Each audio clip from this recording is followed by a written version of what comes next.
I mean, I would normally ask people that generally. Why not? Got it again. Forget it. I was hoping not to be ones getting them free. I get real pain. Oh, well, you know, the thing is, what I tried to about, Len and I were attorneys. One of the things I always tell my client right at the beginning, I said, look, we're going to win. But if it goes sideways,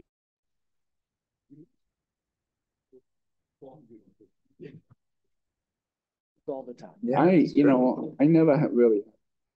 Whoa, we got famous people. Oh my! I know. The online people. Oh, senators. I read about Terry Cortman, so she's getting oppressed by harassing shore property owners. Oh, I'm sure we can work that out. That's that, Chuck. Let's please. Are we all set? No, but we're on. Yes. Well, he read the newspaper. He must be. Just make sure the mic is on, Kevin. That's okay. We're good. Good evening, everyone. Welcome to our March 25th Portsmouth Town Council meeting. Before we begin, I just want to go through the emergency evacuation procedures. In the event of an emergency, you would exit the rear of the auditorium or the front of the auditorium. There's exit signs. You exit through the doors. If you're in the rear of the auditorium, to the left. If you come out the front of the auditorium, you're going to exit to the right, cross the parking lot, and we'll meet at the top of the baseball field grass and await further instruction. If we could now please stand for a moment of silence for our main women.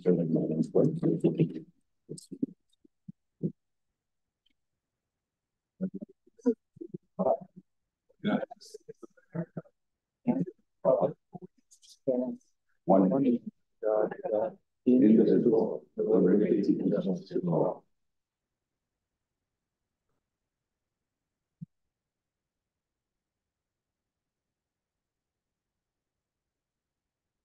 Thank you all. You don't yell. Okay. Under the weather. I got to turn my amp off. Okay. Before we begin, we are live streaming tonight. Those of you participating remotely on Zoom, there's an icon to indicate you have a question. Calling in, it's *9 will indicate you have a question. *6 will allow you to mute and unmute your phone. If you're participating remotely or in person tonight, please state your name and address for the town clerk. And with that, we will begin with our roll call. Mr. Katzman? Here. Ms. Abbott? Here. Mr. Gleason? Here. Mr. Hamilton? Here. Mr. Lebec? Yeah. Dr. Ryan? Here. Mr. Aguirre? Here. Okay. President's executive summary. There was no executive session tonight, so we will be moving on to our consent agenda. Mr. President, move that the consent agenda be approved as presented. Mr. Lebec? Just Mr. President, I move that the consent agenda be approved as presented. Second. all those in favor? Aye. Opposed? Motion passes 7-0. Mr. President, I was just gonna, Yeah. being that you're a PHS hockey alumni parent, you should at least mention the fact that the boys did win That the is true. Division II championship last weekend. So congratulations to the Portsmouth High School. Apologies to the high school alumni. Thank you, Ms. Hamilton. Moving on, we'll be sitting at the license commissioners. Mr. President, I move that all of the requests for licenses be approved as presented. The second was one quick question. I know I saw Chief Peters in there someplace. Is he hiding behind the lectern? There he is. I'm assuming no issues down at locals with the outside. Correct. No issues. Thank you. So we have a motion and a second. All those in favor? Opposed? Motion passes 7-0. Mr. President, I move that we adjourn as the Board of License Commissioners. Second. All those in favor? Aye. Opposed? Motion passes 7-0. Next, we have minutes from our March 11th meeting. Mr. President, I move that the minutes be approved as printed. Seconded. All those in favor? Aye. Opposed? Motion passes 7-0. Let's move on to the town administrator's report. Mr. Rayner. Good evening, Mr. President, Town Council, ladies and gentlemen. Now, the Rhode Island Interlocal Trust has awarded the town of Portsmouth a $937 safety enhancement grant to the Department of Public Works. This will be used for the purchase of mounted hard hat lights. Now, with respect to upcoming recycling events, our next electronic waste collection event will be held on March 30th here at the Portsmouth High School from 9 a.m. to 12 p.m. Just as a reminder, the event is open to any Rhode Island resident. As agreed a year ago, a truck will be stationed at the Prudence Island transfer station 1 week before this event to collect and transport any e-waste items from Prudence Island to the high school for that Saturday event. A full list of recycling events scheduled for 2024 is available and posted on the town's website. The police department has just been awarded the Commission on Accreditation for Law Enforcement Agencies Law Enforcement Accreditation for the first time. Last week, Chief Peters and members of the Portsmouth Police Department traveled to Montgomery, Alabama, and appeared before a hearing committee of the Commission on Accreditation for Law Enforcement Agencies. And after the hearing, these commissioners voted to award the Portsmouth Police Department with the CALEA designation of national accreditation for a 4-year period. The department earned this accreditation after participating in an 18-month process where CALEA thoroughly examined all aspects of the department's management, operations, policies, procedures, and support systems. The department also conducted a detailed self-assessment and participated in an on-site review by a team of assessors. Only 25 to 30% of the nation's law enforcement agencies are CALEA accredited.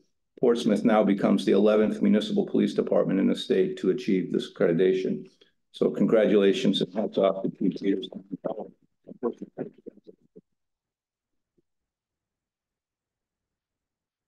On June 1st, the Prudence Island Volunteer Fire Department will officially welcome the addition of a new pumper truck to their department.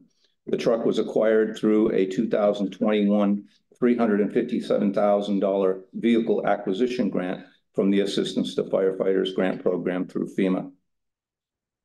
With respect to the annual ethics filing, all elected and appointed officials and public employees in a major decision-making position should have by now received notification of the requirement to file the 2023 yearly financial statement from the Rhode Island Ethics Commission.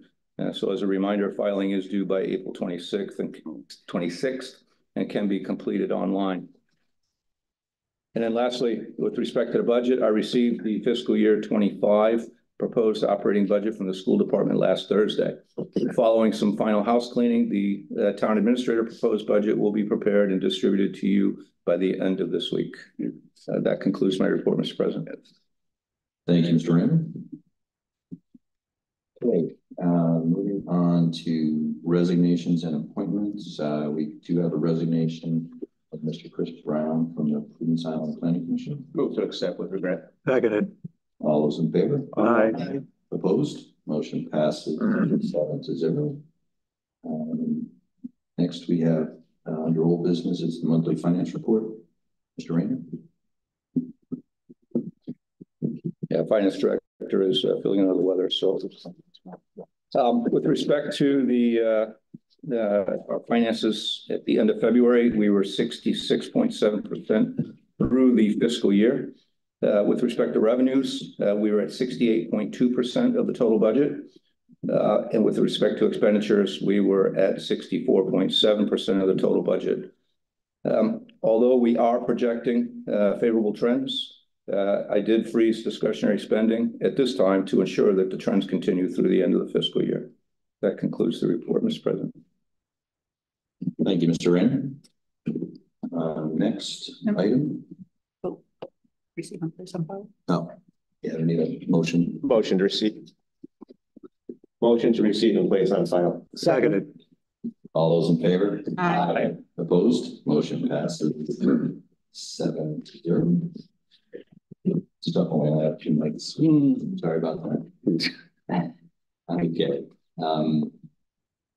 Next item is new business. First item is the Burrillville Town Council's interest in forming a coalition of communities to develop a joint resolution to address the school funding formula inconsistencies. Mr. President, I believe this is under my name, but I think I was only assisting Mr. Hamilton, who is part of the verbal delegation on these matters. So I will defer to him. Thank you, Mr. Levesque. It's not necessarily part of the Burrillville delegation, even though this is 2 things from Burrillville in the past 2 weeks. But as we all know on the council and on the school committee, the state's funding formula is woefully inadequate and does not properly fund all the school systems.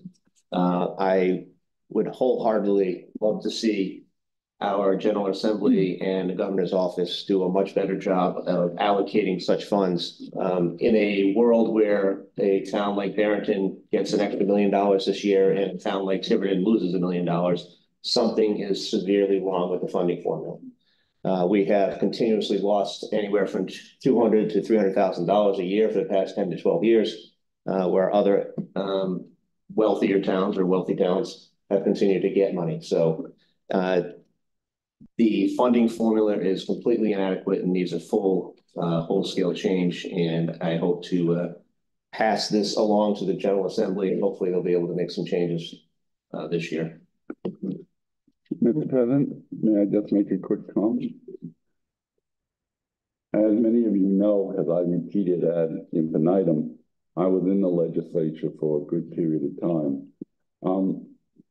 It has always occurred that whenever we ask for a more equitable formula, almost every formula that came out gave less to the town of Portsmouth. Whether we accept it or not, we are considered by the entire state to be an extremely wealthy community and no need really of assistance for education. Nonetheless, our delegation has always managed to get some money back. Barrington has been an outlier for many years.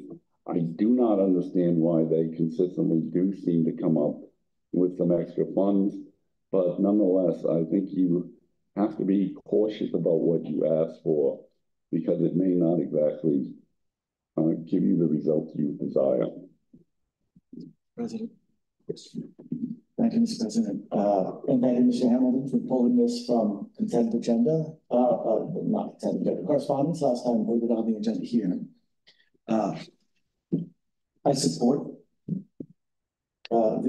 this initiative. The letter we have specifically says Burrillville Town Council intends to put together a coalition of communities. If your community is interested in forming a coalition to develop a joint resolution, call them. So are you looking for a motion, or will you make a motion to?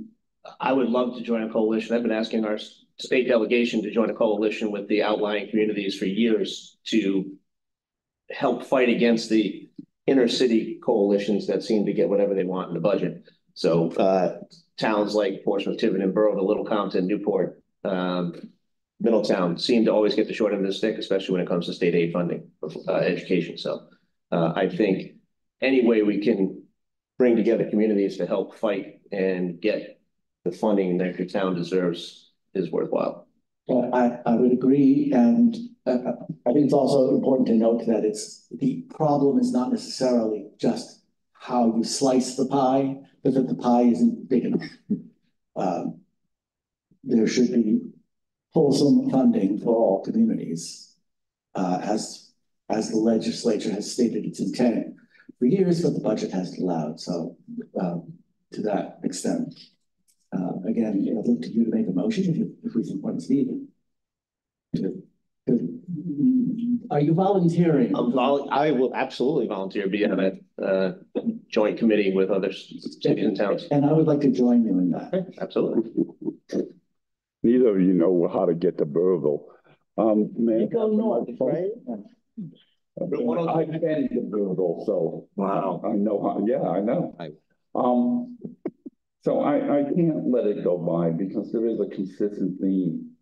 Any person in here who lives in the town of Portsmouth, you are more than welcome to buy a house in Cranston, Providence, Central Falls, and partake of the educational systems they have there and the strain that they put on the local budget. None of you would do that. None of you would do that. We have an excellent school system here, and the burdens of the school system, quite frankly, do not, I know nobody likes to hear this, do not fall disproportionately on the town of Portsmouth. That being said, I agree with Mr. Katzman that a larger pie would perhaps be able to accommodate the need. And quite frankly, as all of us, I think, would agree, the highest priority we have is the education of our children. Thank you.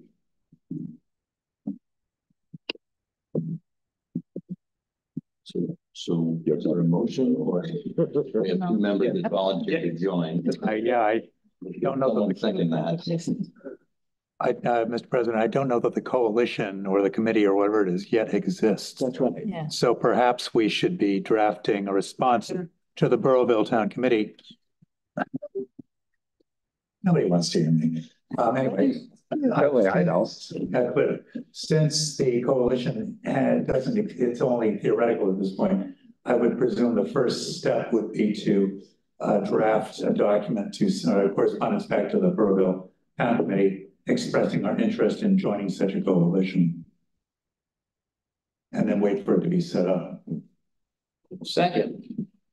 Is that a motion? Yes. Okay, good, thank you. So I have a motion and a second with our intent to join the coalition. All those in favor? Aye. Opposed? Nay. Motion passes 6-0 with Mr. Levesque. No, that was 6-1. 6-1, I'm sorry. 6-1. Mr. Levesque opposed, sorry. Okay, new business number 2.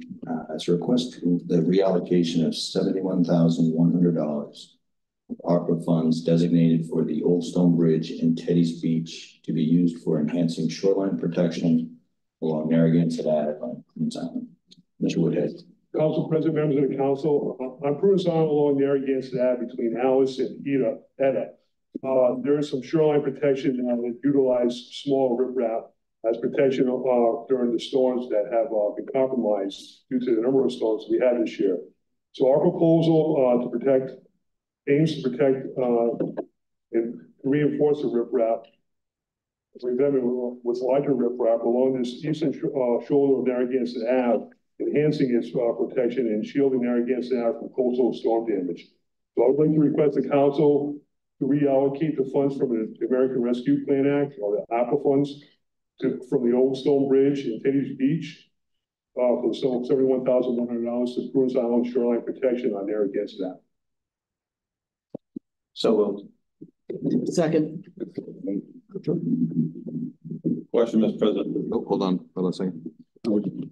I was wondering if that was the manner of doing it. Riprap, you're gonna have some more rocks put out there to protect the leeway. Yes, there'll be larger rocks. It's called R8, so they're 18 to 36 inch riprap instead of the smaller 6 to 8 inch riprap. The question of just an interest, how do we get that out there? It's going to be used in a landing craft, so we have it scheduled for 4 loads of landing crafts. It's like five loads per day for 4 loads, so it's probably be like 20 loads of riprap. I do not see any reason to keep this money in limbo.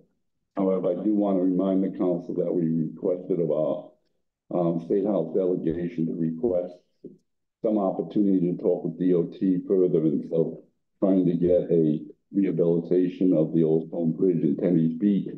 So keep in mind that we may be trying to revisit at least these sums sometime in the future, but we have no immediate plan. So I will support the request. Right?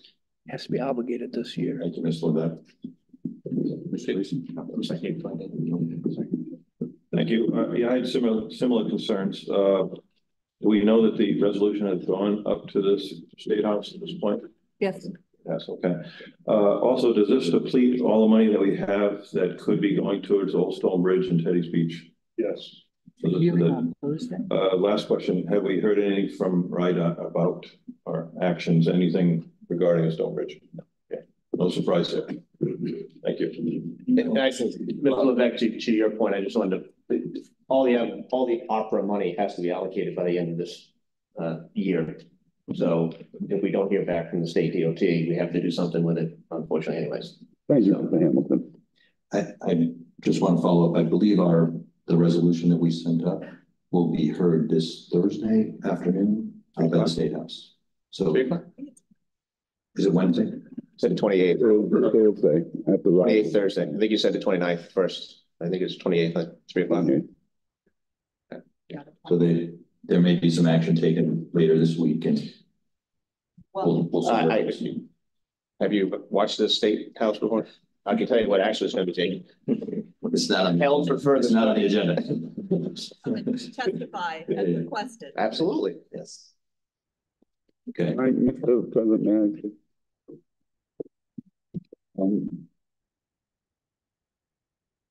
I have, on behalf of the council, submitted some documentation to the legislative committee that will be hearing this, the Senate committee. And by the way, we will not be able to resolve this anytime soon, so I'm not suggesting that. But the request essentially is to try and cure the title problem of who owns the structure and the beach, and secondarily to try to provide a communication so that we can inspect the property and perhaps determine whether or not we will be able to do anything. I pointed out in my letter to the committee that right now I consider it something of a attractive nuisance, and somebody will get hurt on. And so I think it's our obligation, or the DOT's obligation, or all of our obligation, to try and see if we can fix it. And I think it would be a valuable resource for the town. Thank you. My understanding of it is there's no chance we're going to need to use this money for Teddy's Beach or Stonebridge in this fiscal year. Correct? I don't believe so. Okay. In a perfect world, the best case scenario, something moves forward, we get permission to do an inspection, and that's what we would need money for, right? Correct. And that's not going to happen from now until the end of June. So yes, I agree. We might as well use the money for something productive. So we have a motion and a second. We actually have to reallocate the funds. All those in favor? Aye. Opposed? The motion passes 7-0. Thank you. Thank you, Mr. Woodhead. Okay. So now we are going to move on to our next item, which is a public hearing to consider adoption of amendments to the zoning ordinance, chapter 405, and to the short-term rental of residential dwelling ordinance, chapter 314. Before we begin, I just want to make a couple things noted. This is a public hearing. We will try and provide everyone an opportunity to speak tonight. We are at the high school auditorium, so I believe we do have a hard stop at 10 p.m. So we will try to keep the comments moving tonight. I do ask that if you're going to speak, and if someone before you has maybe stated your concerns, you're free to get up and say you agree with those comments previously stated. You don't have to restate all of the same comments over. That way we'll give everybody an opportunity that wants to speak, that opportunity to speak. And with that. Name and address when we speak. Yeah, name and address, just a reminder, name and address. And please, and it's been very good tonight. In the past, on public hearings, the crowd starts to get a little antsy and you start to talk amongst yourself.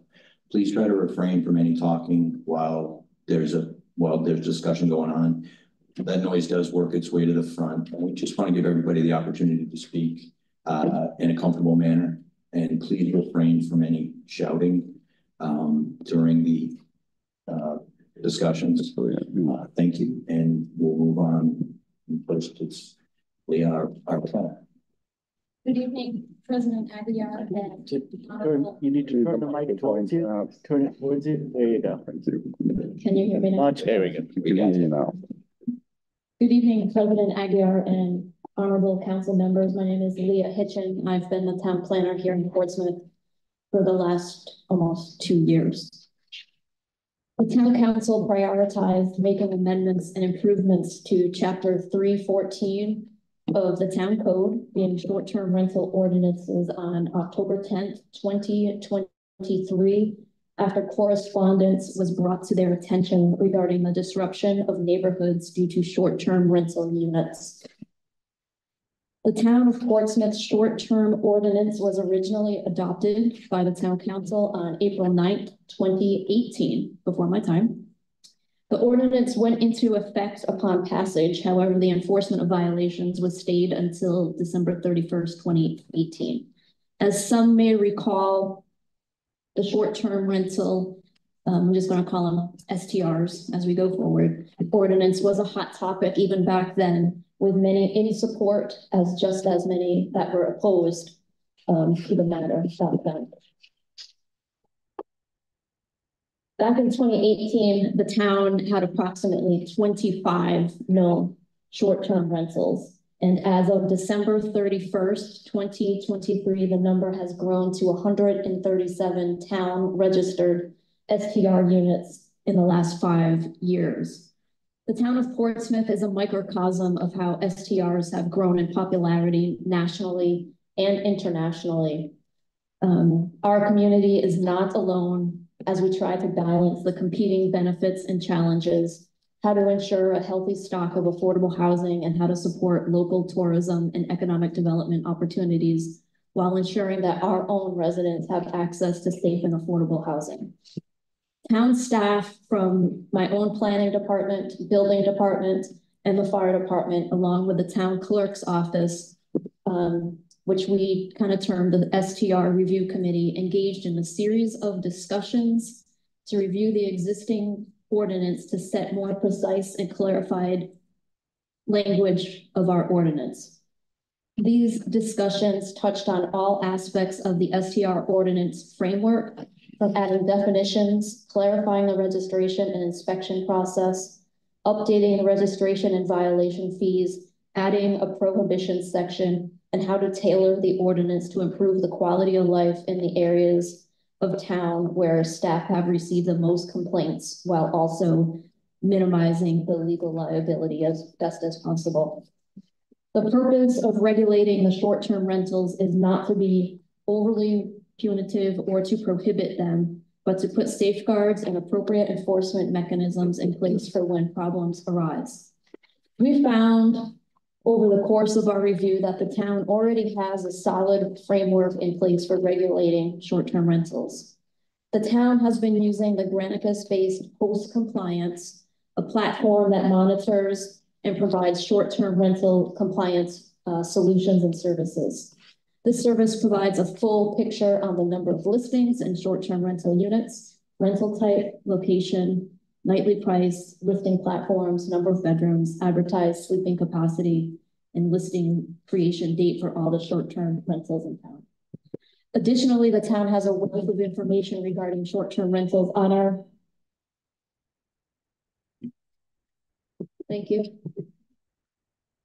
on the town's website, specifically the town clerk's landing page, where one can find how to register an STR unit, fire code information, neighbors' rights, the host compliance complaint hotline, and short-term renters owners' obligations. Short-term rental owners can easily register their homes on OpenGov, which is an online portal where staff controlled. It's an improved workflow and interaction between town staff and the customer. The current process includes the applicant submitting a short-term rental permit on the town clerk's office. The clerk's office then reviews the application for completeness and accuracy. The permit will then be bumped to the building and the fire department for their necessary inspections. Upon their successful site visits, the permit will then be forwarded to the planning department, where we are the final approval and a permit is granted to the owner. I want to quickly touch base on the existing Rhode Island general law regarding short-term rentals, which is Rhode Island General Law, section 42-63.1-14, which offers residential units through a hosting platform. And it specifically says that cities, towns, or municipalities shall not prohibit the owner from offering the unit for tourist or transient use through such hosting platform. The noted law means short-term rentals listed on online platforms have been explicitly legal since 2021, when the Rhode Island General Assembly passed legislation creating a registry of short-term rental properties. For the last couple of years, municipalities have been grappling with how to regulate short-term rentals beyond the monitoring and compliance method. Towns have been looking for enabling legislation on how to look beyond what I just mentioned. Other communities have been trying to regulate short-term rentals through their zoning code, such as Tiverton and Newport. In Newport, for example, they passed a series of ordinances cracking down on enforcement by hiring a full-time enforcement officer, increased the annual registration fee, and also banned short-term rentals in residential neighborhoods unless it was homeowner occupied. In recent case law, towns have asked legislators to clarify the powers of towns through state enabling legislation. Portsmouth is aware of 2 cases out of Newport recently decided by the Rhode Island Superior Court, in which the municipal court found a property owner violated the Newport Code of Ordinances by operating a guest house without a proper zoning permit. Owners appealed to Superior Court on the grounds that Newport's Code of Ordinances is preempted by Rhode Island General Law 42-63.114, which is the short-term rental ordinance. State law related to legislation of tourist and transient housing. The elements of these 2 cases that are relevant to the proposed ordinance is in the Superior Court's finding related to state supremacy and registration and regulation of transient uses. The court found that the city was not prohibited by regulating short-term rental uses and that the registration power of the state is not exclusive. Finding was for the city of Newport. The court's conclusion was that the state does not preempt the city zoning regulations. Planning staff has researched different ways communities regulate short-term rentals across the country. We found municipalities laid out caps on issues like primary residency requirements, a 2-tiered tax rate enabling communities to charge a lower rate for homes that are occupied by year-round residents, town-wide caps on short-term rentals, overlays, minimum night stays, requiring a short-term rental stay to be a minimum number of nights, permitting limits with a limit decreasing over time, and possibly requiring a special use permit with an accompanying annual inspection. We also looked into a short-term rental fee going towards a municipal affordable trust fund and the short-term rental owner checking in and checking out the renter at the beginning and end of their stay. We ultimately moved forward with the change, as everybody has seen, with the prohibition of any new short-term rental unit in the R10 zoning district. We did that because the majority of the short-term rental complaints received have been from the Island Park neighborhood, with a few in Common Fence Point, all being in the R10 zoning district. None of the complaints have been from owner-occupied short-term rental units. None of the complaints that we have received thus far have been from an owner-occupied short-term rental. According to our data, 55 of the 137 registered short-term rental units are in an R10 zone. Complaints that we have received are in regard to noise, vehicles parking on the street, so an emergency vehicle cannot pass, influx of traffic on the weekend, not knowing who your neighbors are. Part of the problem arises from the very dense area that an R10 zone is, with very small lots, mostly legal non-conforming, so they're not even 10,000 square feet large. narrow streets where there are no buffered privacy between the houses. Planning staff sought to keep the task as simple as possible without further complicating the process, while also taking into consideration all competing interests. There will be no new short-term rentals in an R10 zone should this ordinance take effect. The idea to prohibit new short-term rentals in the R10 zone is also to stop the bleed, so to speak, on the housing market, ensuring that our own residents have a long-term place to live. Last year, the Rhode Island Short-Term Rental Commission was created to study the economic and social effects of the short-term rental industry via House Bill 6449.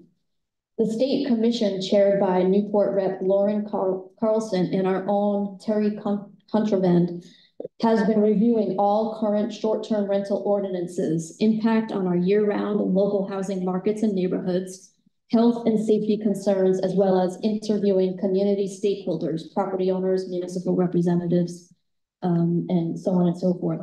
The commission has been meeting since September 2023, has reviewed an assortment of documents, discussed the Rhode Island housing crisis extensively, and interviewed various stakeholders. A report on its initial findings and recommendations was supposed to be submitted on or before March 15th, 2024, but that has not yet happened. There is just so much to talk about, and they have talked to everybody from municipal officials to short-term rental owners to hotel owners. One issue the planning department has to be mindful of is the need to create more affordable units in town, whether they are affordable or the missing middle housing units. Many of the 13 housing bills passed last year and the proposed bills in the legislature this year are geared to creating long-term housing units in municipalities, not necessarily with the intent to allow for more short-term rentals. Planning staff is attempting to keep up with state legislation. Regarding ADUs, the House has already introduced and passed House Bill 7062, while the Senate recently introduced companion bill, Senate Bill 2630. While there are some differences between 7062 and 2630, particularly with Rhode Island General Law 452473, which is in regards to design standards, there is agreement that ADUs shall not be offered or rented for tourist or transient use or through a hosting platform, as such terms are defined in 4263.1-2. Speaker Sakarchi is pretty adamant about getting ADUs past this legislative year in an attempt to increase long-term housing stock. Upon having a clearer picture where the town is going with short-term rentals, planning staff will most definitely add and clarify with these definitions to the zoning ordinance. Our current zoning ordinance defines accessory structures as a structure which is on the same parcel of property as the principal structure to be insured, and the use of which is incidental to the use of the principal structure. As this point of a shed, pool house, greenhouse, Connex box, hoop house, etc., could be construed as an ADU, which is not the intended use. I've got many questions in the last few days as to why is the town asking for an additional insured? The town is not listed as an additional insured to any single family homes, and they aren't on town property. Why are we requiring this? I literally, and my town staff had literally gone across the country looking at other short-term rentals. And that is some of the examples of what I put out there. You as a town council can make that suggestion, you can cross it off, you can look at what other more local communities have done, such as Narragansett, where they had included language such as proof of general liability insurance for short-term rentals used with a minimum amount of $1 million combined single limit. We did find where other communities did have something that also included the town. Not all of them do.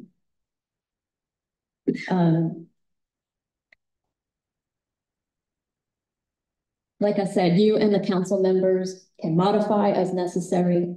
The planning staff believes there should be some form of insurance required, which we currently do not have. It did not come from the Rhode Island Interlocal Risk Management Trust.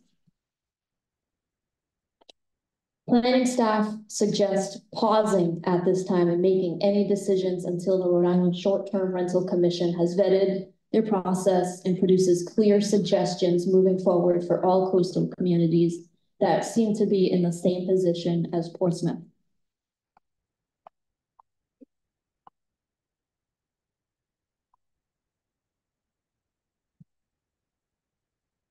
To date, the town council has essentially heard from those who oppose short-term rentals. I have a feeling standing here in this audience here that we will hear tonight from those that also support short-term rentals. We should consider these aspects as well and incorporate any of those considerations into decisions made tonight or further down the road. Another key point is to have the planning board opine on the matter by having them provide an advisory opinion should we move down the road with incorporating any prohibitions in the zoning ordinance, and as well as it relates to the comprehensive community plan in the areas of housing, economic development, and a possible zoning amendment. With that being said, I am more than willing to answer any other questions as it relates to the proposed changes to chapter 314 of the short-term rental, and I also did prepare frequently asked questions that I can have Barbara fill up if necessary. Thank you, Ms. Hitchen. That was a very comprehensive overview. And it does get us up to speed. As you mentioned, this item did come before the council back in October, where we did hear some concerns and we did commit to looking into potential changes. I do agree that that before we do anything, we do need to get some additional input from the planning board on the zoning aspects. And I believe we also are going to hear from the fire chief correctly. That's correct. Yeah. So that I know that there was some concerns over the interpretation of fire code. So at this point, I don't know if councilors have some questions. Yeah, President, just one quick question. Can you clarify on what Narragansett has? Do they require $1 million worth of liability insurance for STR? Or they were just considering it? I want to clarify that Narragansett currently does not have a short-term rental ordinance. They're in the process of creating one. They just got through their first reading, which was on the news maybe a week or so ago, and they're pausing theirs as well, since they have a lot of people in objection as well as in support of their short-term rental ordinance. Thank you.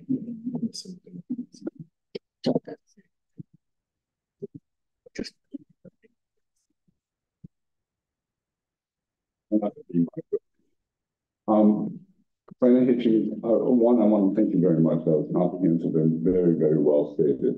And you and I actually had a conversation, and you indicated, because it was one of the matters that came up in conversations I had with people, that there were specific reasons, and perhaps the fire chief will direct his comments to them, as to the raise in the fee for the short-term rental.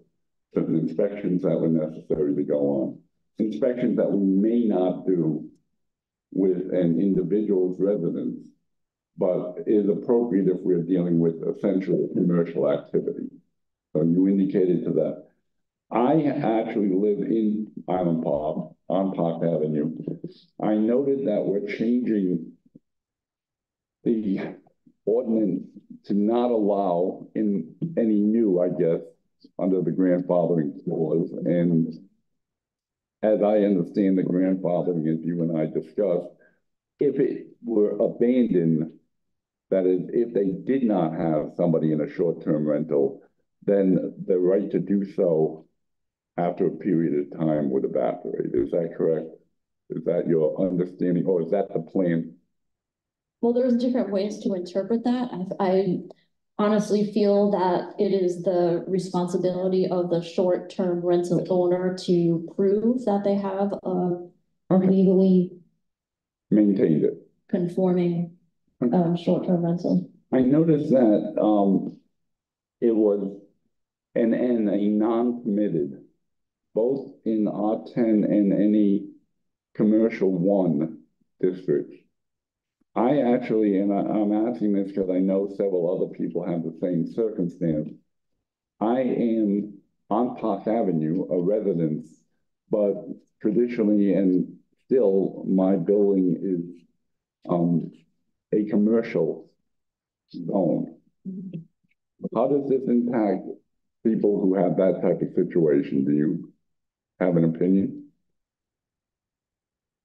Park Ave does have some unique situations where there are some commercially zoned areas along Park Avenue, and we do need to take that into consideration. There have been a couple people that came into my office and said, hey, I'm a residential use in a commercial zone, and that is a unique situation, and I think we need to look at those individually.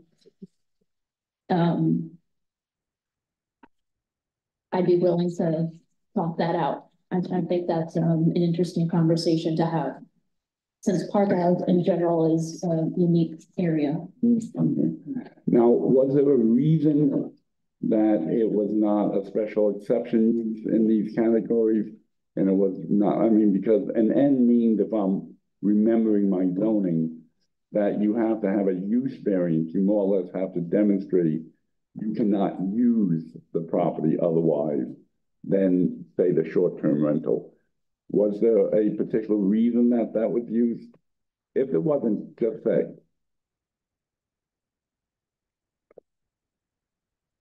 Well, a short-term rental is closer to a business. They're allowed by right now in any zone according to state regulations. All right.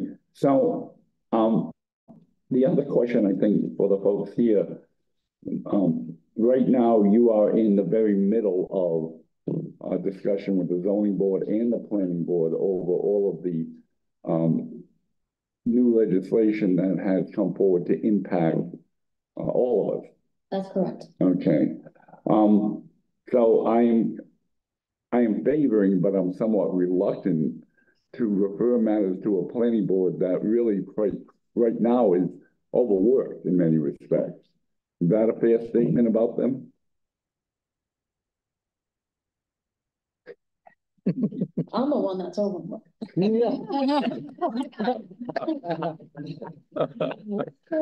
walked into that one, didn't I? Yeah, hey, look, we've already put the budget to bed. No more money for nobody. Okay. No, I appreciate that you all. No, I think do. that it's a great opportunity to look at it collaboratively. Okay, okay. And I agree with you, because you have had contact with the people whose ability to enjoy their homes, to live, has been impacted. Correct. By people who are, if you will, transient, for want of a better phrase. Mm-hmm. Okay, but you have also been contacted by a number of people who have real concerns about losing subsistence income, or just money they want to make. I mean, that's a legitimate activity for anybody. So it does seem we have two different strong interests that are going to be very difficult to reconcile. And again, this is happening all across America. Yeah. It's not just in Portsmouth. I do think when the short-term rental owners follow the rules and their renters follow the rules, it doesn't become a problem. Have any people tried to do some sort of group within the community that evaluates each other. A business group, if you will, like the Chamber of Commerce that the short-term rental people would join as an organization and maybe be able to indicate that, I'm just wondering if you ever saw this, indicate that they have approved the people who are renting in the manner in which they do. I know that they have their own association. I don't know if any individual belongs to our local Chamber of Commerce. All right, and the final question I just wanted to say for the people here, maybe you're familiar with the term, an accessory dwelling unit or accessory family dwelling unit. It has a long history, but essentially it was designed for somebody to have an in-law, originally to have an in-law be in their home, but with a separate residence, essentially, in order to, older people to take care of younger, but younger people to take care of older. Now that we've opened that door, the question is, are some of them accessory dwelling units becoming commercial enterprises, which was not the original intent anyway, and is kind of problematic. But again, I want to thank you very much. I think you've done a great job. And I do agree, quite frankly, I think with the sentiment that's expressed by the president and yourself, that this does need to have planning and zoning input along with the folks here in order to come up with something that hopefully works. I think Len, go with Dr. Ryan. Yeah, I just have a quick question. Excuse me. If these changes that are proposed here were enacted, there would be a moratorium on new STRs in Zone 10.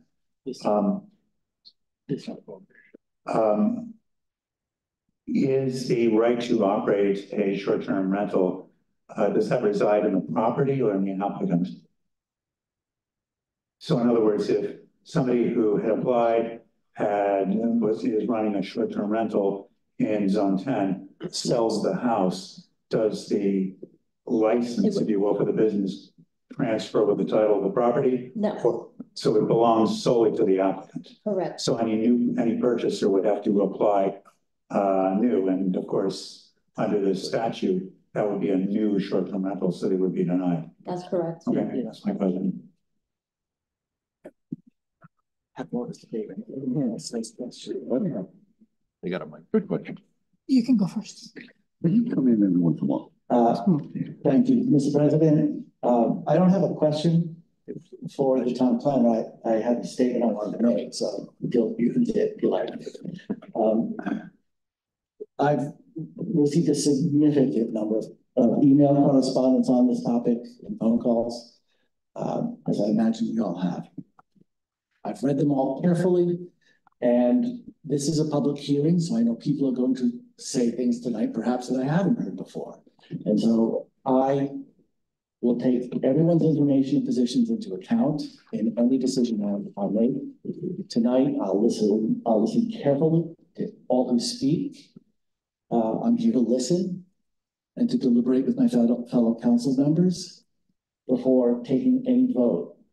Yet, I want people to know where I stand on this issue at this point. So when you come to the podium, or if you've already sent correspondence to us, you know what my thoughts are on this.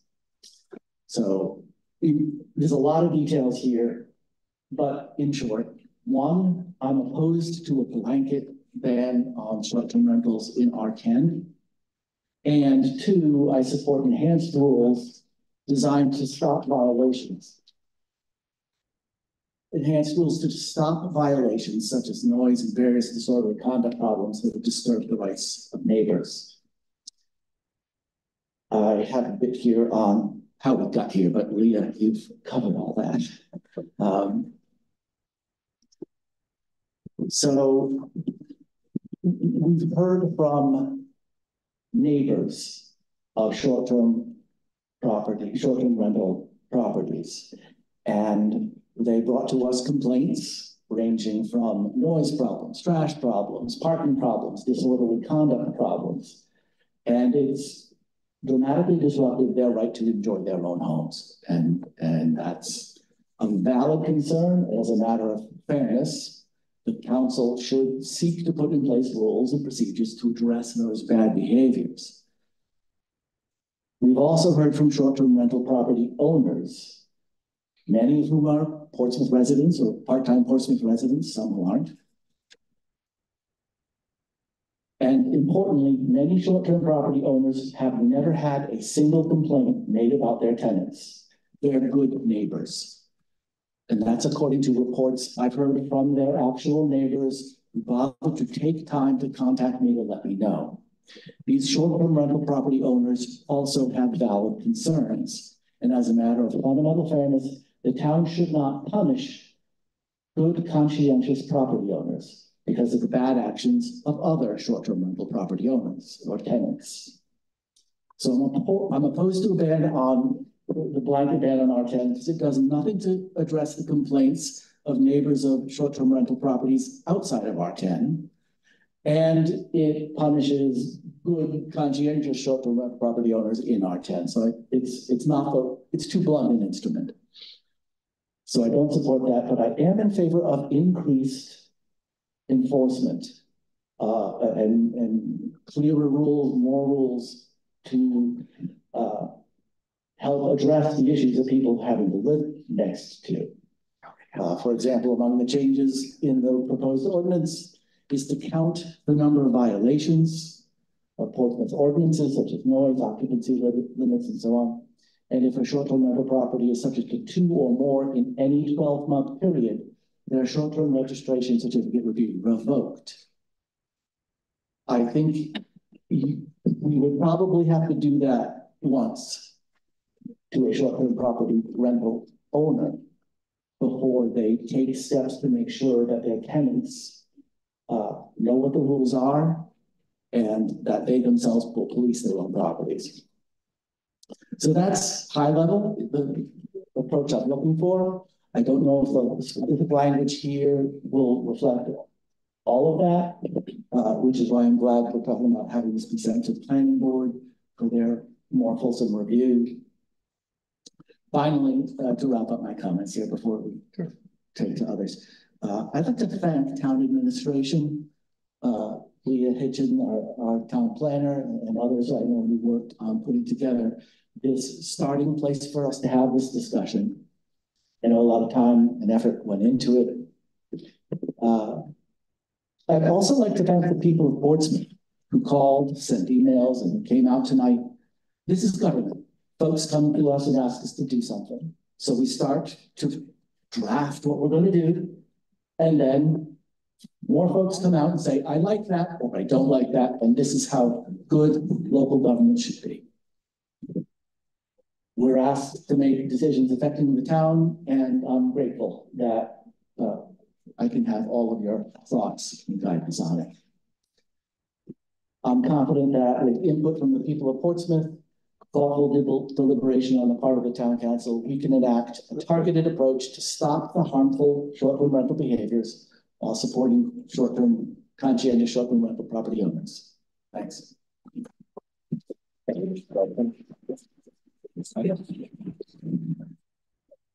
I'll keep my comments a little more brief. Yeah, I think I just want to reiterate what Leah kind of started with. I think the overarching intention here is that we want to add some mechanisms for the town to curb bad behavior in short-term rentals and have a little bit more, grasp of what's going on, while but not be overly onerous to short-term rental owners. Short-term rental owners, a lot of them are Portsmouth residents, regardless of whether they live in Portsmouth or not. They pay taxes in Portsmouth, and so I think we need to keep all that in mind. Short-term rental owners aren't like foreigners, Chuck.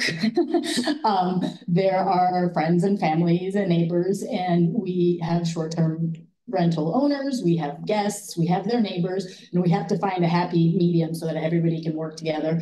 I think the other important thing to remember is that Portsmouth doesn't have any lodging options. We have no hotels. We have, I think, one bed and breakfast.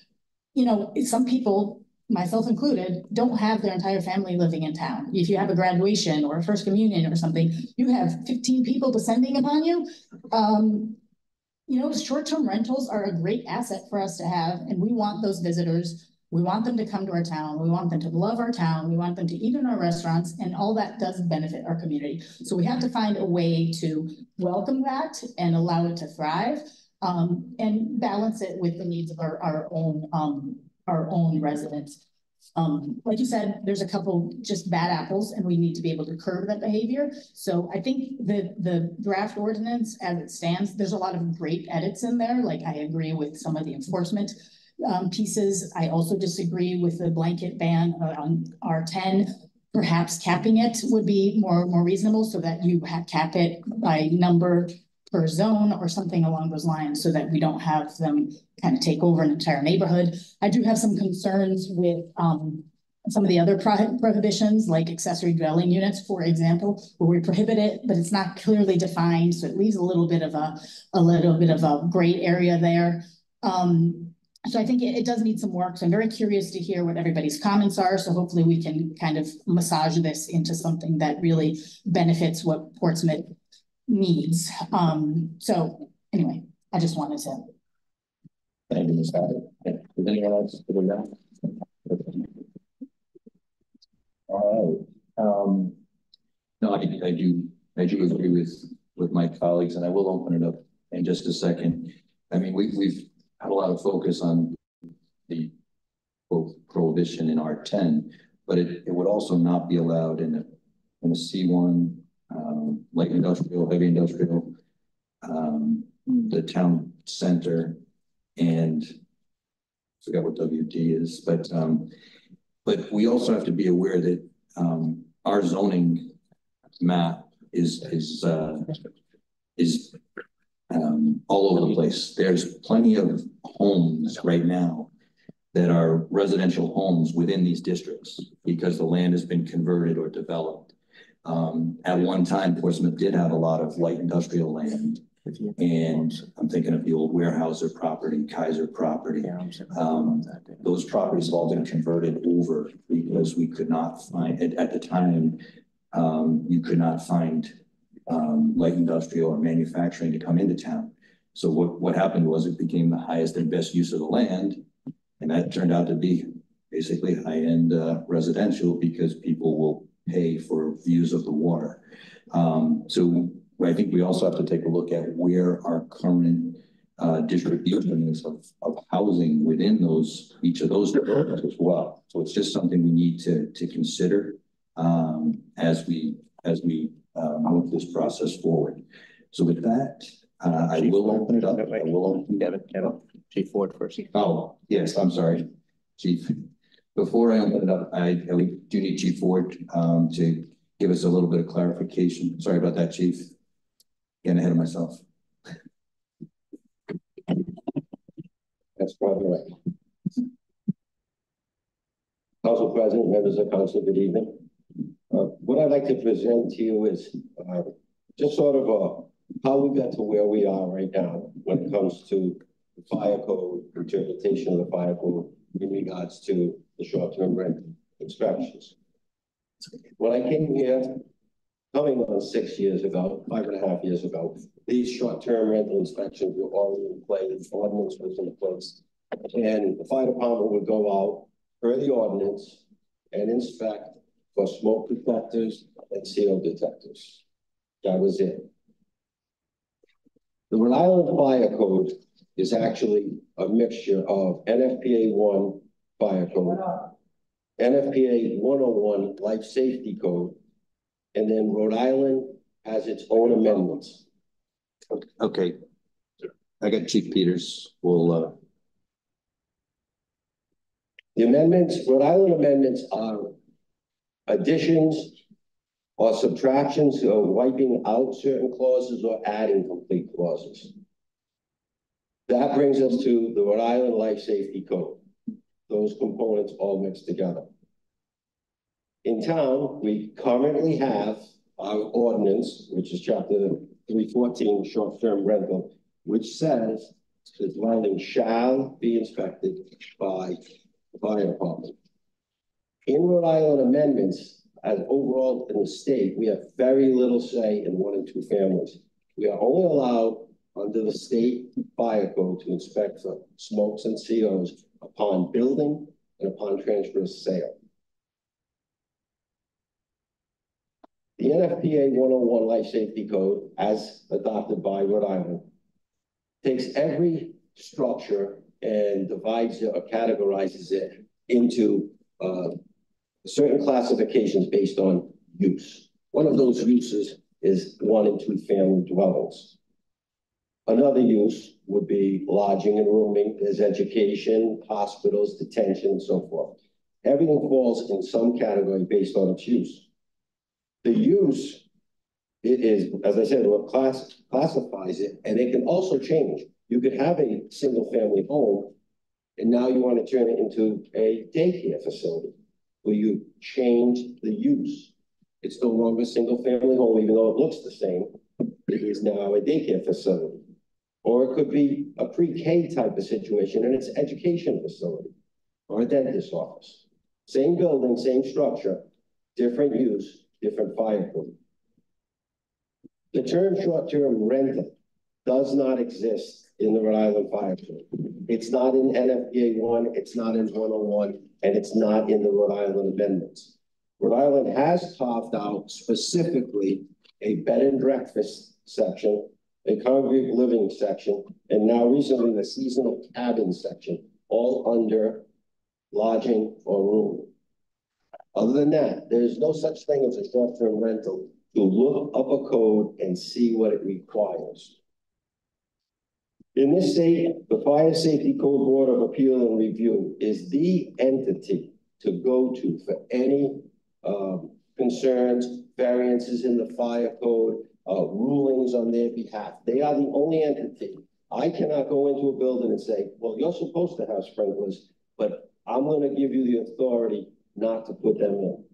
Only the Fire Review Board can make those type of decisions. So we used to just do the smokes and COs. Last year, we had 1 or 2 properties in town, larger properties, where our fire marshal, Captain Reynolds, came back to me and basically said, "It's that we got to look into this. These are too big. They're just not the norm." When we did, we found out that Newport had brought 2 cases to the Fire Review Board, 2 very similar cases. The first one, the gentleman, the property owner, and it was already sprinkled, he wanted to rent to a family up to 10. He filed for an appeal with the review board. He went before them. He said, my business model is to rent to families only and up to 10. The Newport fire marshal stated, as far as that concern went, that would be very difficult and unenforceable. How would he know if it was a family of 10 this weekend and 10 guys for a golf outing the next weekend? The Newport AHJ, his actual word was selective and unenforceable. When the board heard the case, they agreed, 1, that it would be unenforceable, but they said the board finds that the structure as currently utilized does not meet the occupancy classification of a single-family dwelling, and accordingly has been correctly classified by the AHJ as lodging or rooming. That was the Fire Review Board's decision. They made the same decision on the second case. The gentleman who brought forth those 2 cases for the plaintiffs was Ray Gomes. He has since been contacted by at least 2 people from Portsmouth and has said, I will not take this to the board again. They've already ruled against him twice. As far as he's concerned, it's done. But moving on, So when we look up the code, chapter 26, which is rooming and lodging, or lodging or rooming, it says when you rent to 16 persons or fewer, either a transient or permanent basis, with or without meals, but without separate cooking facilities. This is the basic definition of lodging and rooming. It goes on to say, though, except as provided in chapter 24. Chapter 24 is 1 and 2 family dwellings, which we have very little control over. I do as the fire chief. But I have to refer now to section 24, chapter 24. It says a 1 and 2 family dwelling shall be limited to buildings containing no more than 2 dwelling units, in which each dwelling unit is occupied by members of a single family with not more than 3 outsiders. Single family, 3 outsiders. Again, nothing fits short-term perfectly, but 6 guys on a golf weekend doesn't really line up with a single family and 3 outsiders. But in each of these cases, there's an asterisk which sends you to the annex at the back of the book. Well, at the beginning of the annex, which a lot of people fail to read, it says, annex, no part of the regular, little tough for me to read this, the lighting is not very good. Annex A is not a part of the requirements in this NFPA document, but is included for informational purposes only. They're giving us information on the thought process behind some things as examples. One of those examples, the asterisk to go to chapter 24, single family, it talks about it and it says, occupied by members of a single family, not more than 3 outsiders. The code does not define the term family. The definition of family is subject to federal, state, and local regulations. The following examples in differentiating between single family dwelling and lodging. The first example, an individual or a couple, 2 people, parentheses, who rent a house from a landlord and then sublease to up to 3 individuals should be considered a family. This is the shoe size that Newport picked. They said right in their application when they were going before the board, we're going to take the most liberal stand and we're going to say that section 1 says a couple and 3 outsiders. Newport went with 5. They're honest. They now inspect, they consider 5 and under single family.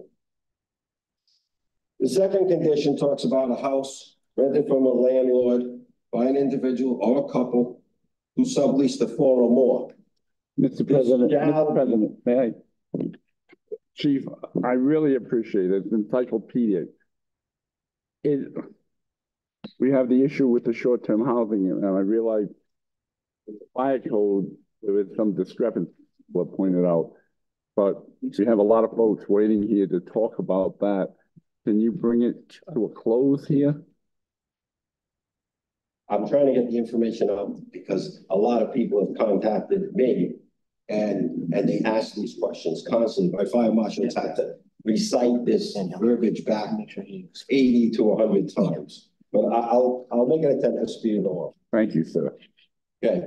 The second one I just read says specifically it's not single family. The third one, residential building occupied by 4 or more individuals, but not more than 16, each renting from a landlord, shall be chapter 26, rooming and lodging. This is where we got the number, Portsmouth got the number of 4 and more by that example. I also sent an email to a deputy fire marshal at the state level, and I asked him, I won't go into the whole verbiage then, but I asked him, I said, we are going into homes based on our ordinance. And when I go in and the renter says that it's going to be 4 to 16, we are looking at this as a rooming and lodging. And he wrote me back and he said, the fire marshal's office is in agreement with you. Moving on. We met with Newport, Middletown, and Narragansett last week, Portsmouth, my fire marshal and I, those entities, to go over how they got 5, what they're doing. Narragansett is in a big mess with this coming up. But after listening to the fire marshal of Newport and seeing how he used that first one, that example, I was listening. The next 2 days later, we met with Ray Gomes, the person who represented those communities. And we actually met with him because Portsmouth, the town itself, finds it in this situation with the Arthur Daniels house. We brought Ray Gomes in to ask him about him taking it to the board. I was hoping he would take it and we'd get an answer. He said, I'm not going before the board. But he explained the number 5, while it wasn't in the board's decision, it was well-versed in the conversation that led up to the ruling of the board. So I'm comfortable with 5. Today, there was a meeting with the fire marshal's office. The marshals have a monthly meeting. Today happened to be a training meeting. The chief deputy talked to my fire marshal, started a conversation. I ended up with him on the phone. He said, a single family home classified as a single family occupancy. We don't do anything. I agree. Moving forward, single family home, which is 5 and under, we don't even show up. He agreed that anyone who wants to rent their house to higher numbers. I said, what happens when we have an applicant that wants to rent to 8? He said, well, they have to change their use to rooming and lodging, and then you have to have a plans review, and then you inspect for rooming and lodging. I said, but Marshall, they don't want to change the use. Want to leave a single family use, but rent to 6 or 8 or 10. He said they can't do that. It's either single family or rooming and lodging. But he agreed that this needs to be corrected. This really needs to have its own caveat, like the bed and breakfast and the congregate living. A meeting has already been initiated through all the entities on the island, Narragansett, the chief deputy fire marshal, Dave Pastori, and another individual, Keith Burlington, who is the executive chair of the fire review board. And we're trying to get it for Thursday morning, but the goal is to get together and hammer this out and see what needs to be done to move it forward on a state level.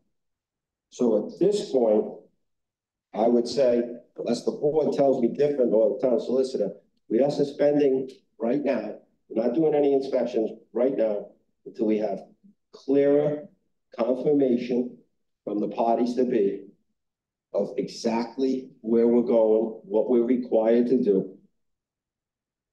And I'll get back to the board as soon as that happens. I would like to add one comment as I close with this.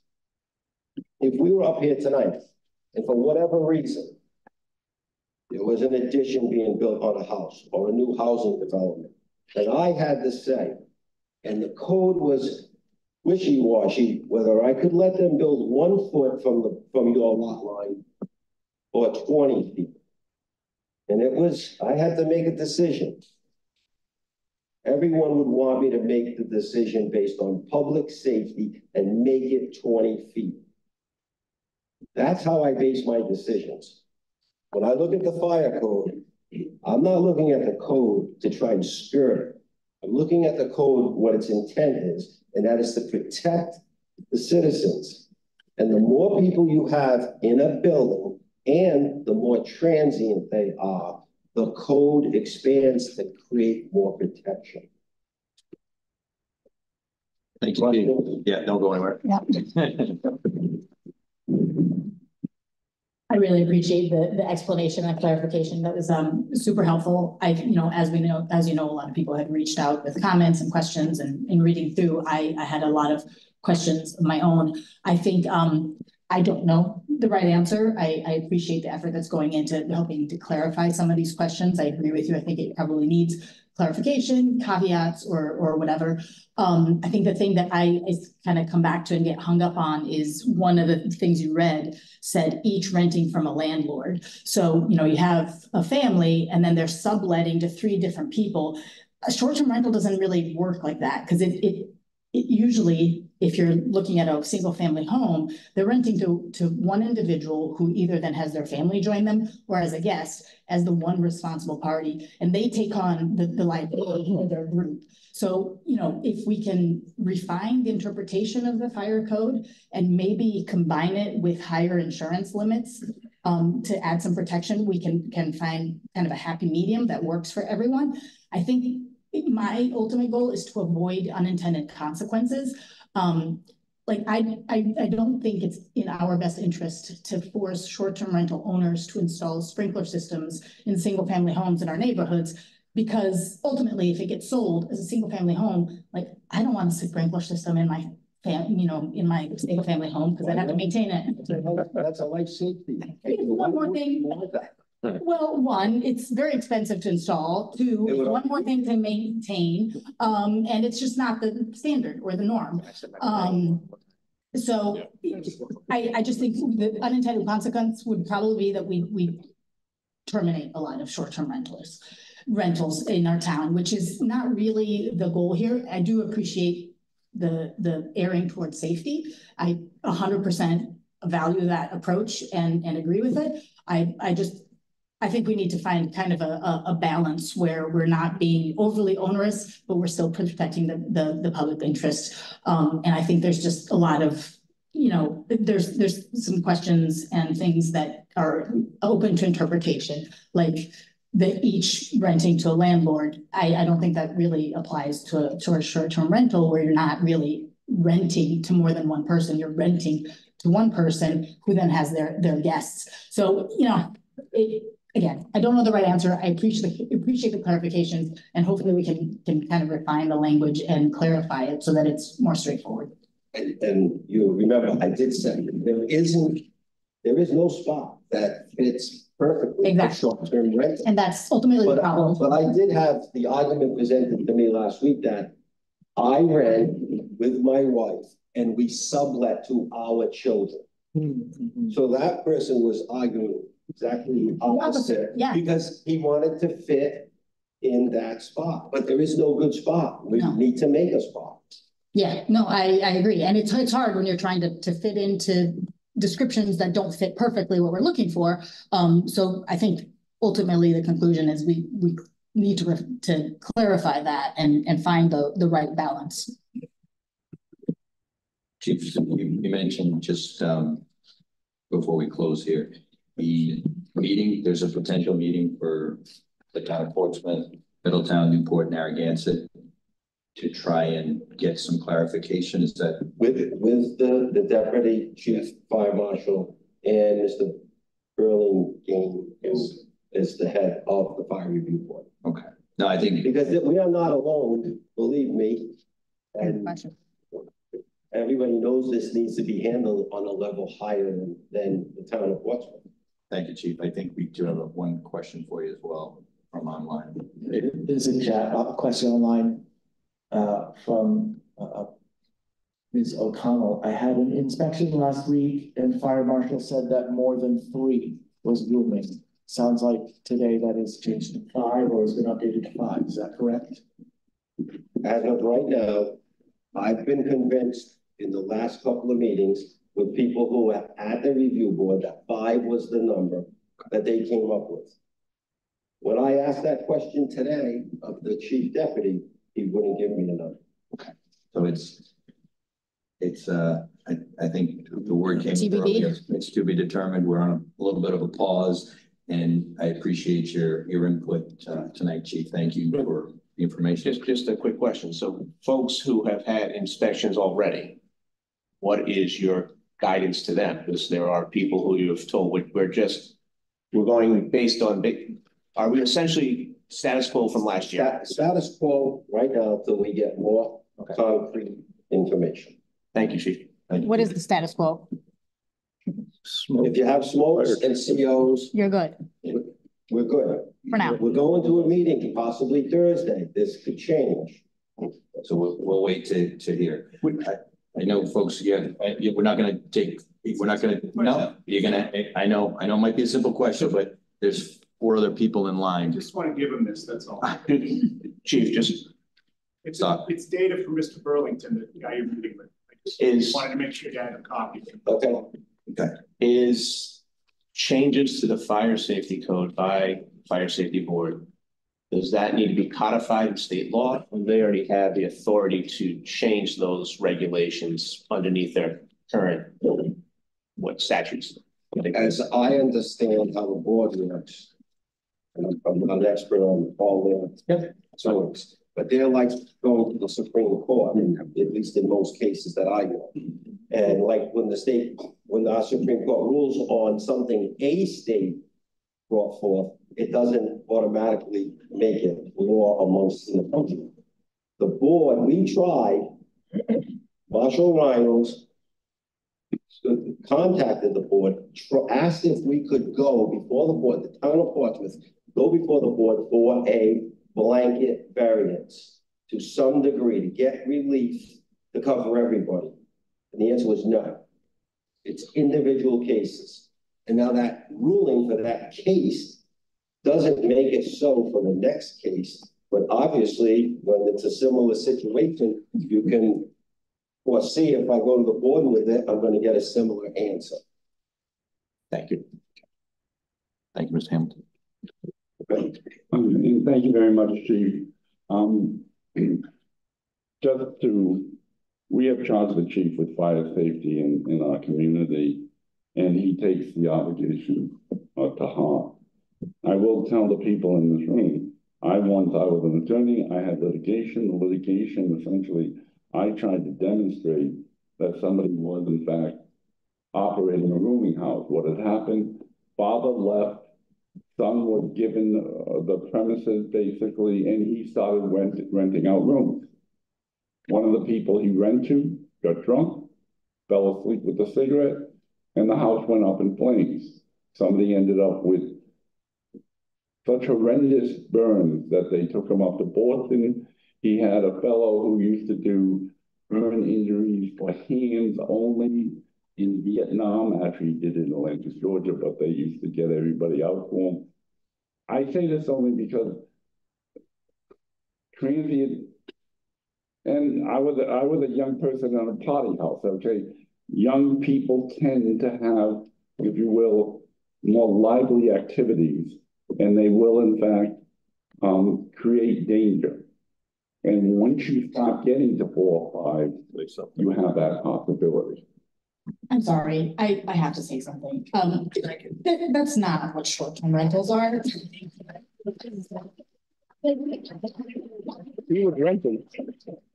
Quite frankly, Chuck, I think in the last 13 years that I can think of, every single family vacation that I have taken with my parents, my aunts and uncles, my nephews, have been in a short-term rental because we can all stay together and spend time together. The party houses that you are referring to are the things that we're trying to curb and limit because that's bad behavior. They're not supposed to be happening. And, you know, to flip the coin and play devil's advocate, you could have the same issues with long-term renters where you rent to college students and they have parties every weekend. So I think we have to be cautious of not like commingling issues, and party houses are not a short-term rental issue. They're an issue for short-term rentals and long-term rentals. I think we need to focus on improving our short-term rental ordinance so that we can prioritize public safety while not being overly onerous on the people trying to you know, earn money and provide lodging in our community. So, you know, let's just be cautious of not clouding the issue. If I may 4th, Punta Gorda, short-term rental. All right, thank you. Exception though, not the rule. Okay. All right, so we're gonna open up the public hearing.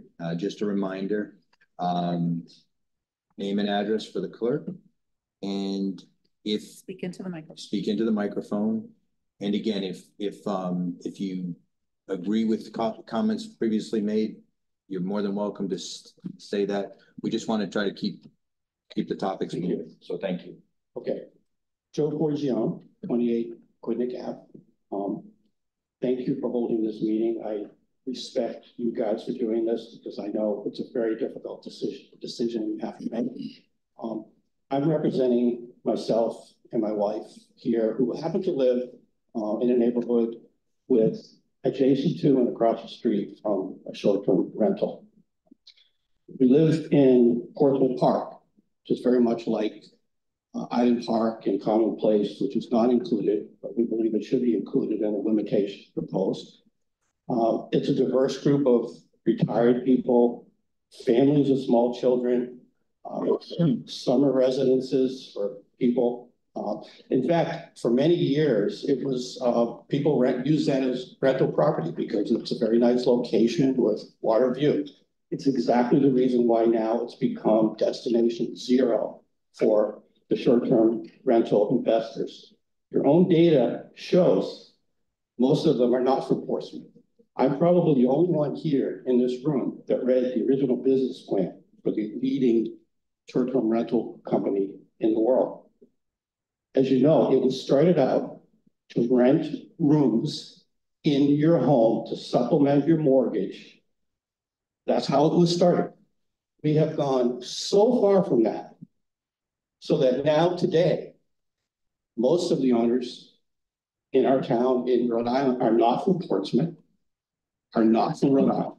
And I think this is an issue that we have to face because each and every one of you, because of our location relative to Massachusetts, is going to be in the same situation that my wife and I are when we're out there dealing with the disturbance of loud music during the evenings, because all of your homes are going to be ground zero if somebody decides they want another home in Portsmouth to use as investment property.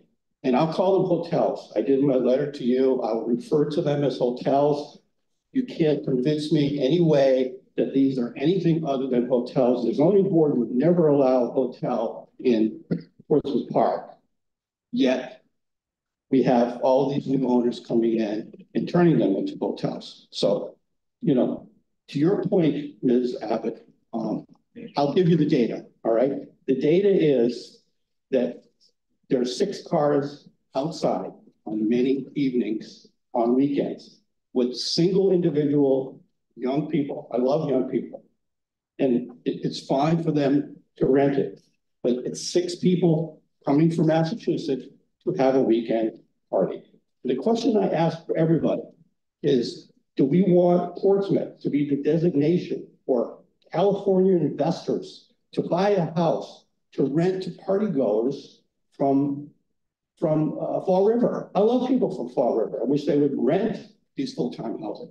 And I think one of you brought up one of the biggest problems of this is not the disturbance to me and my wife and my children. It's the fact that we're pulling housing off the market for rental for low income and moderate income residents in Rhode Island. I'll bet you if somebody did a study, they would see that the single biggest source of this problem is the conversion of permanent rental housing into short-term rental housing. And it's driving up the rents. I loved when we had lower income families with children in the neighborhood. We had retired people during the summer. That was great, but that's not what we have today, okay? Now, you talk about, you know, Len, you and I have talked about this. I'm very skeptical about putting in limitations, and rules, and violations. I think we will be back here again. It won't work. You know, our public safety people do a fantastic job. Our town administration do a fantastic job trying to keep up with the budget. Do we want to create another burden for them so that they have to police party goers from Massachusetts who want to come to Portsmouth? Do we really want to create that problem? Because that's what's going to end up happening. It's not just about the peace of the residents. It's about what type of community do we want to be? I'm all for hotels. We should have more hotels in commercial zones, but in residential zones, we should not have hotels and call them short-term rentals. It's not what we're all about. And any restrictions, any limitations and put in place, I think are absolutely necessary. Otherwise, the problem is just going to get a whole lot worse. So that's my position. And, you know, if you have any questions, and you talked about, you know, you're going to form a committee, I would be willing, actually, my wife, who's been out there screaming at people and, you know, 11:30 at night, blaring boom boxes, to be on the committee because she knows firsthand evidence about what happens. I'm sure, you know, they meet all the limitations with this 1,000 square foot, 3-bedroom house with 6 single adults living in on Friday nights and Saturday nights during the summer. But the problem is still there, for everybody in the neighborhood, and we've got to stop it. Okay? Thank you. Thank you.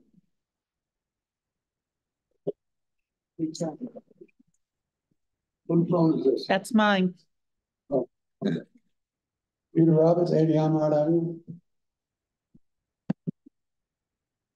We've had a little bit of problems with the short-term rentals. And originally it used to be bed and breakfast, which we never had a problem because the people lived there and handled it. But the one we had at Walnut and Mason, they had parties all the time. And they would have as many as 25 to 35 people. And they would park in front of mailboxes, gates, and driveways. This is something we need to make sure that everything is on top of us in the beginning. And there should be something in the homes stating all the regulations that you can't do. And many times we had to call the police. And the noise was unbelievable. And fires they would have in the yard, in burn pits and everything. But now we have one on Pine and Amrod.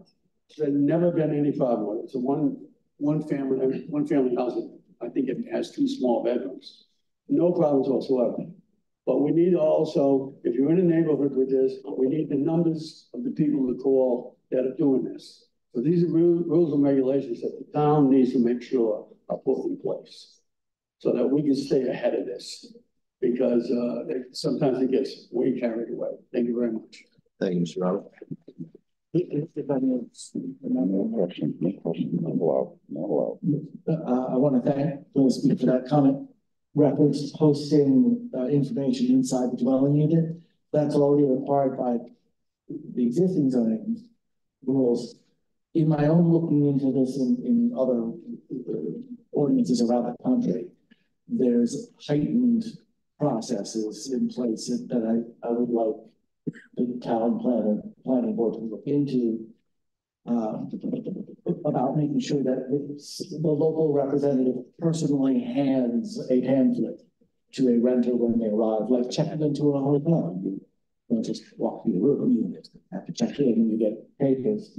This would be a heightened way of making sure that tenants know that they've been given notice of what rules are. There's a small issue with that, Mr. Casper. Most of these rentals are done without, the handoff is done by people just checking in and open up the lock. So it would have to be done, you'd have to put a caveat in there that could be emailed as well, not just personally handed off. I'll look in. Okay. Help out my colleagues here, because it doesn't sound like they've done too many short-term rentals. I've gotten like more rules when renting a short-term rental than I've ever gotten at any hotel check-in. You know, most places that I've rented before, I've been emailed 2 pages of house rules that I need to follow. If myself or anyone in my party doesn't follow them, we can get immediately kicked out of the house. It sounds like some of the issues that we're experiencing are actual clear violations. They're parking violations, they are noise violations, and that's the kind of bad behavior that we want to stop and curb. So we need to, unfortunately, call the police and issue violations. I'm personally in favor of increasing the fines for violations so that we really can put can really curb that kind of bad behavior. But I think a lot of these issues are being addressed in some of the recommended changes to our zoning ordinance and are already in place with short-term rentals. So this just says post in plain view, which is not as robust as the process you just described. Yeah, correct. I think that the contracts that short-term rentals often have associated with them are more onerous and robust than a post in plain view. Thank you both. Next. Good evening, Michael Resnick, legal counsel for a group of short-term rental owners. Turn around and speak closer to the mic. Yeah, thank you. Sorry about that. Michael Resnick, legal counsel on behalf of numerous property owners. I've recently been retained. We are in the process of creating an association, nonprofit. At this time, it's just a loose organization. I'd like to start out, number one, I'm going to be brief this evening. I did want to note that last Friday I did send a rather voluminous correspondence to the council, and thank you for having me this evening. I did notice in the agenda that it was not listed as a correspondence. That may have been because it was delivered on Friday. I would like to make that an exhibit to the proceeding this evening, and I do have a copy of that correspondence along with the exhibits, if I might approach the clerk. That was the one you emailed all the council? That's right. Thank you. Thank you. Thank you. Order to agenda. And it's not my concept to delineate everything in there. The document speaks for itself. I would like to highlight a couple things. I would also like to thank your planner as well as your fire chief for their presentation. I'd like to applaud a couple of things. Number one, this is a matter that is appropriate for sending to the planning board and the zoning board.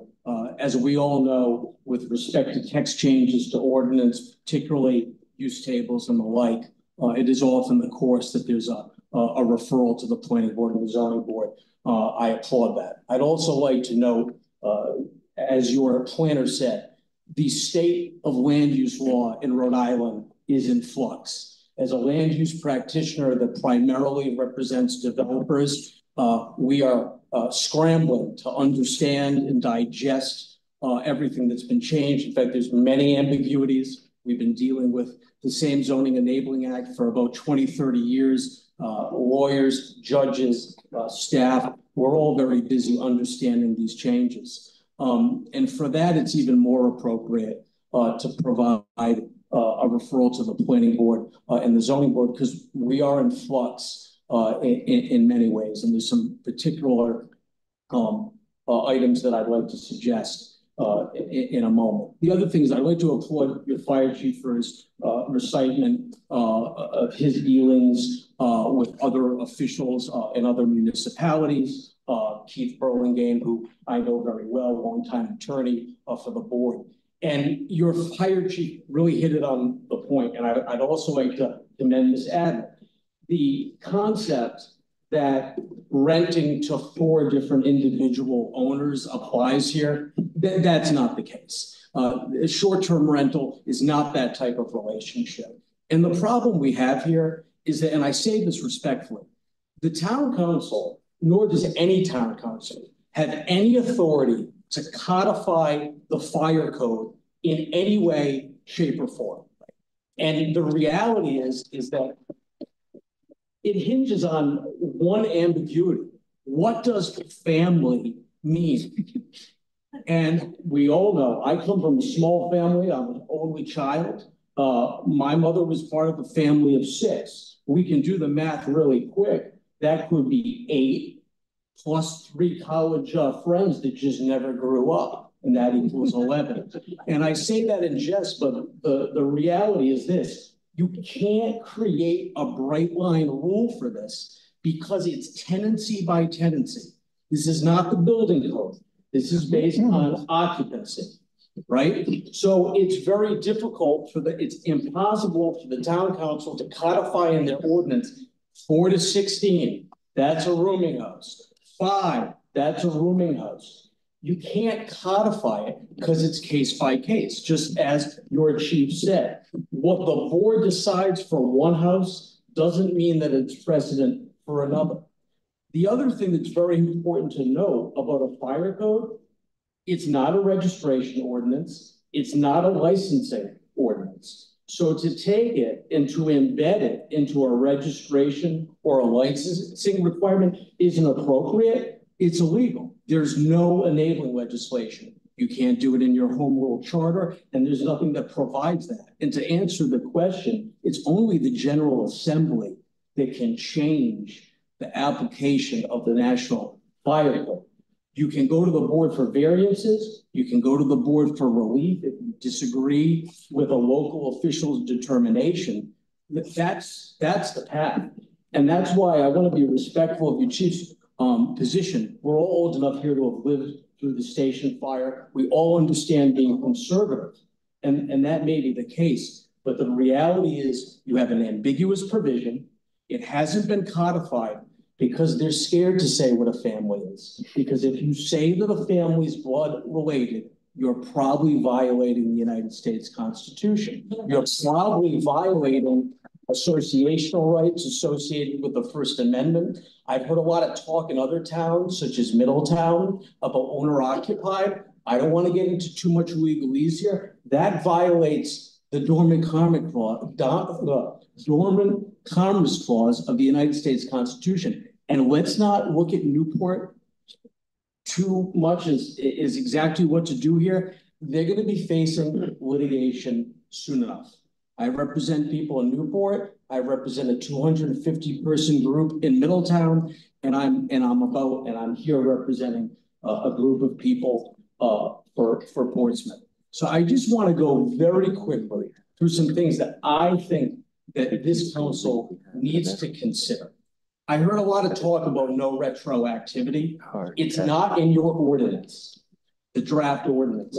There should be a prohibition on retroactive application of this on pre-existing rights. Now, I've heard people say there's case law. Why do we need to do that? We do that for the next zoning official. We do that for the next fire official because we never know how an official is going to act when there's an ambiguity in the statute. You put it there. There has to be an exclusion for that. I've heard issues about abandonment.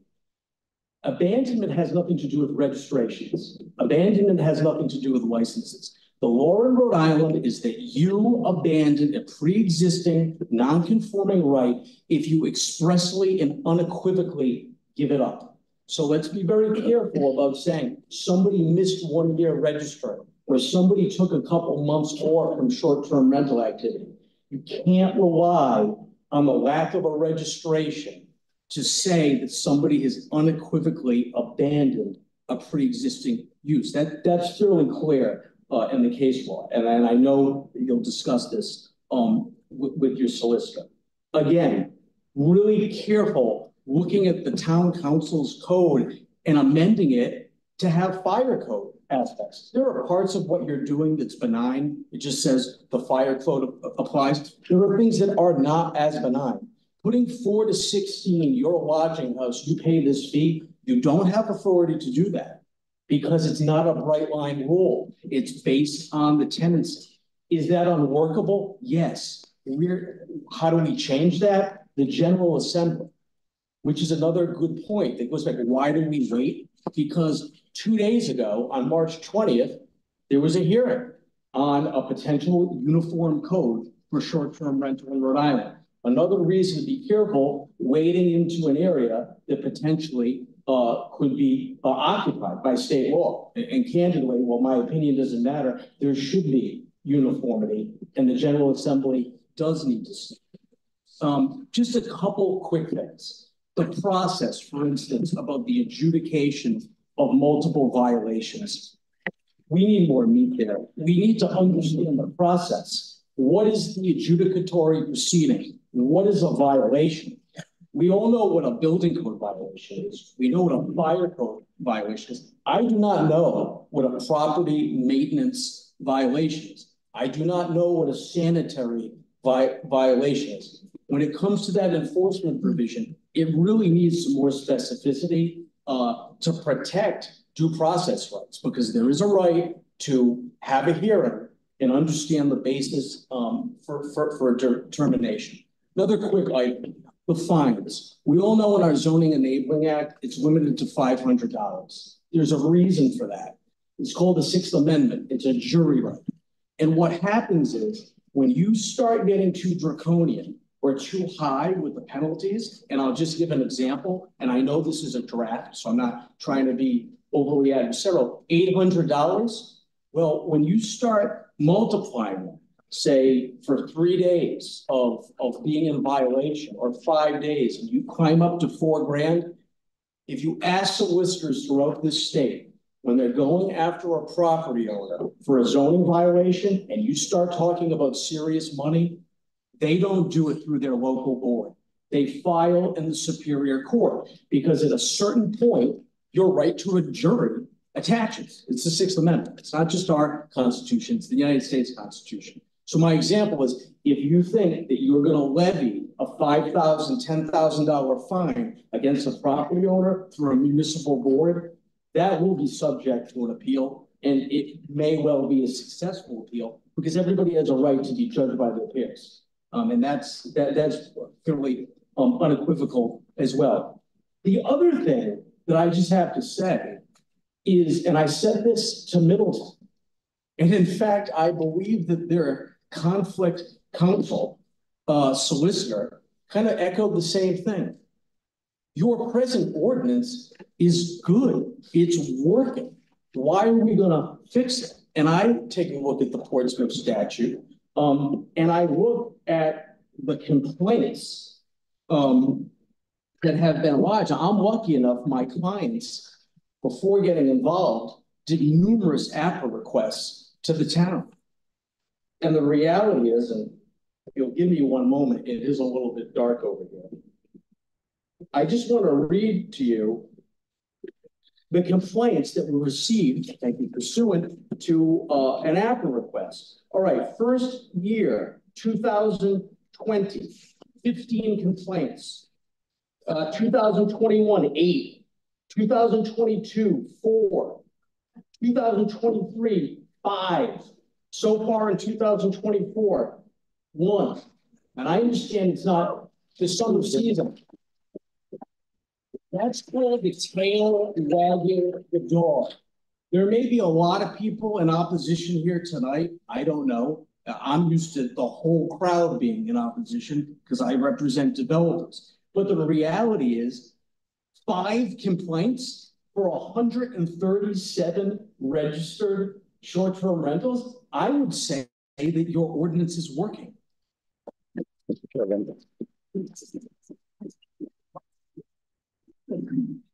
In closing, because I don't want to be overly verbose and I want to respect that that's my job. People here that have to talk, and I've probably already been verbose. What I'd like to suggest is that the path that your planner recommended is right on. Send this to your planning board, take their expertise, send this to your zoning board, take their expertise, and also allow your fire official to work with the state to get something uniform so that he's not in a position where he's applying something that's totally ambiguous that was not crafted for this situation. Short-term rental is a unique creature. I totally understand the position that the fire chief is in, and he wants to be conservative. But at the end of the day, your job as public officials, as public enforcement officers, is to apply the law as written, not as you would wish that it would be. And if you don't like the way it is, then the way to advocate is for a change with the General Assembly. It's not applying something in a way that just, quite frankly, doesn't make sense. And with that, Mr. Levesque, you had emailed me and asked me not to recite my letter verbatim, and I hope that I delivered it properly. Mr. President, you should be shortened the presentation greatly by doing that. First enough, I really do hope that you develop an association, because I believe that you are right. There are things government cannot do, but an association can attempt at least to have a member of that association follow certain rules. Ms. Abbott has indicated that her experience with B&Bs is such that she gets elaborate communication and restrictions.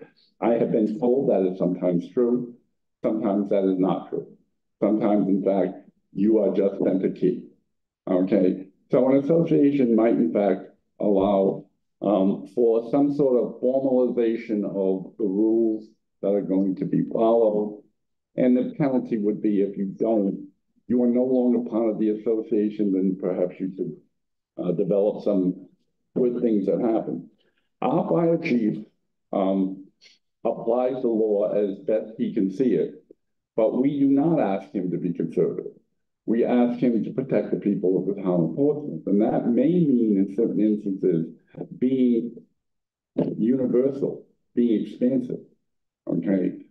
Because as you mentioned, the station fire, everybody had trouble out of that, primarily because they did not necessarily adhere to rules, and there was at least some question as to whether the rules were precise enough.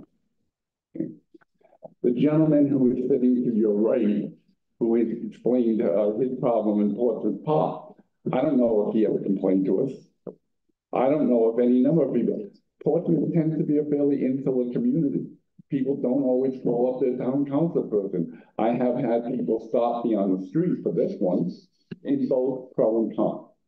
Okay, so each person is entitled to quiet enjoyment. Our obligation is to try and fulfill that if we can. Okay, I hope this is not a zero sum. I hope this is something that we can have both the neighbors and the renters come to some at least conclusion that will help both of them. Okay, so I appreciate your presentation. It was concise, it was very good. And I do hope that your clientele may develop some sort of organization that assists our community, because we would like that.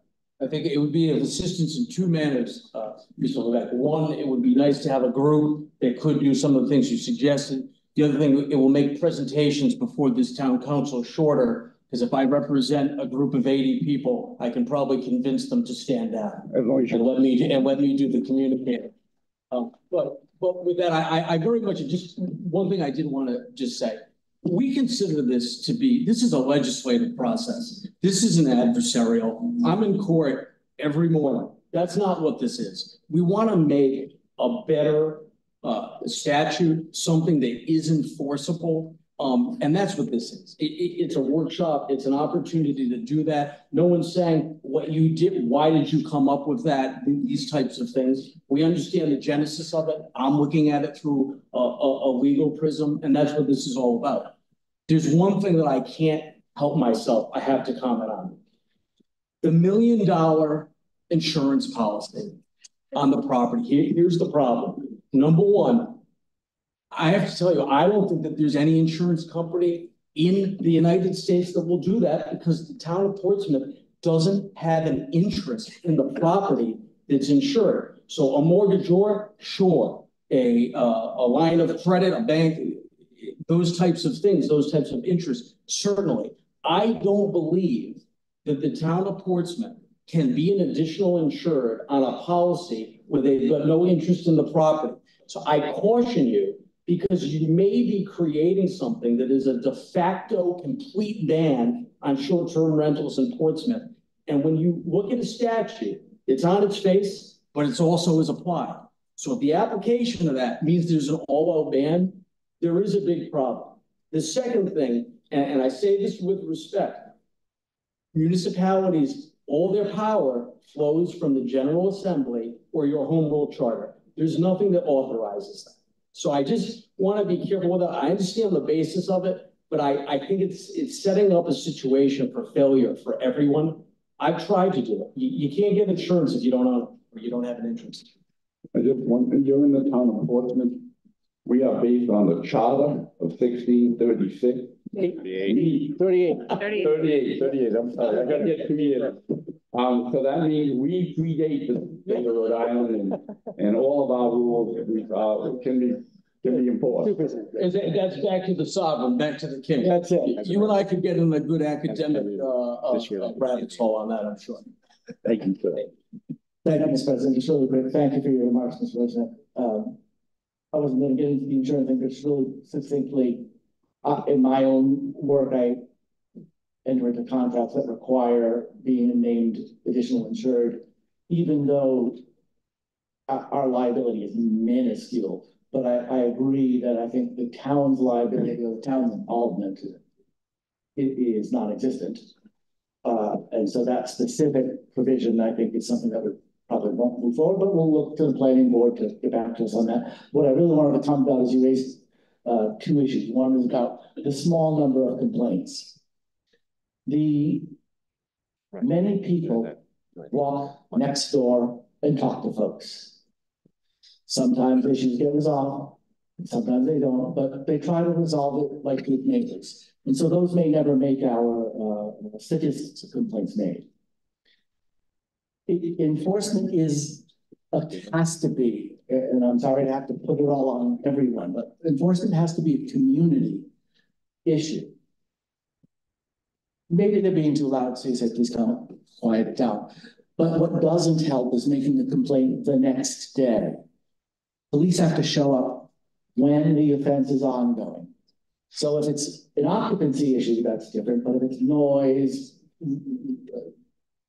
disorderly behavior, I would urge people to realize that the town can only enforce our existing rules if those complaints are made at the time the violation is ongoing.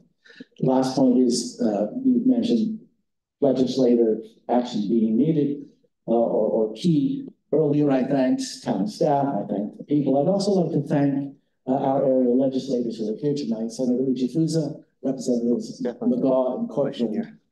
Thank you for making sure you're paying attention and taking care of the needs of the people of Portsmouth. Thank you, Scott. Thank you, Mr. President. Thank you very much. Thank you.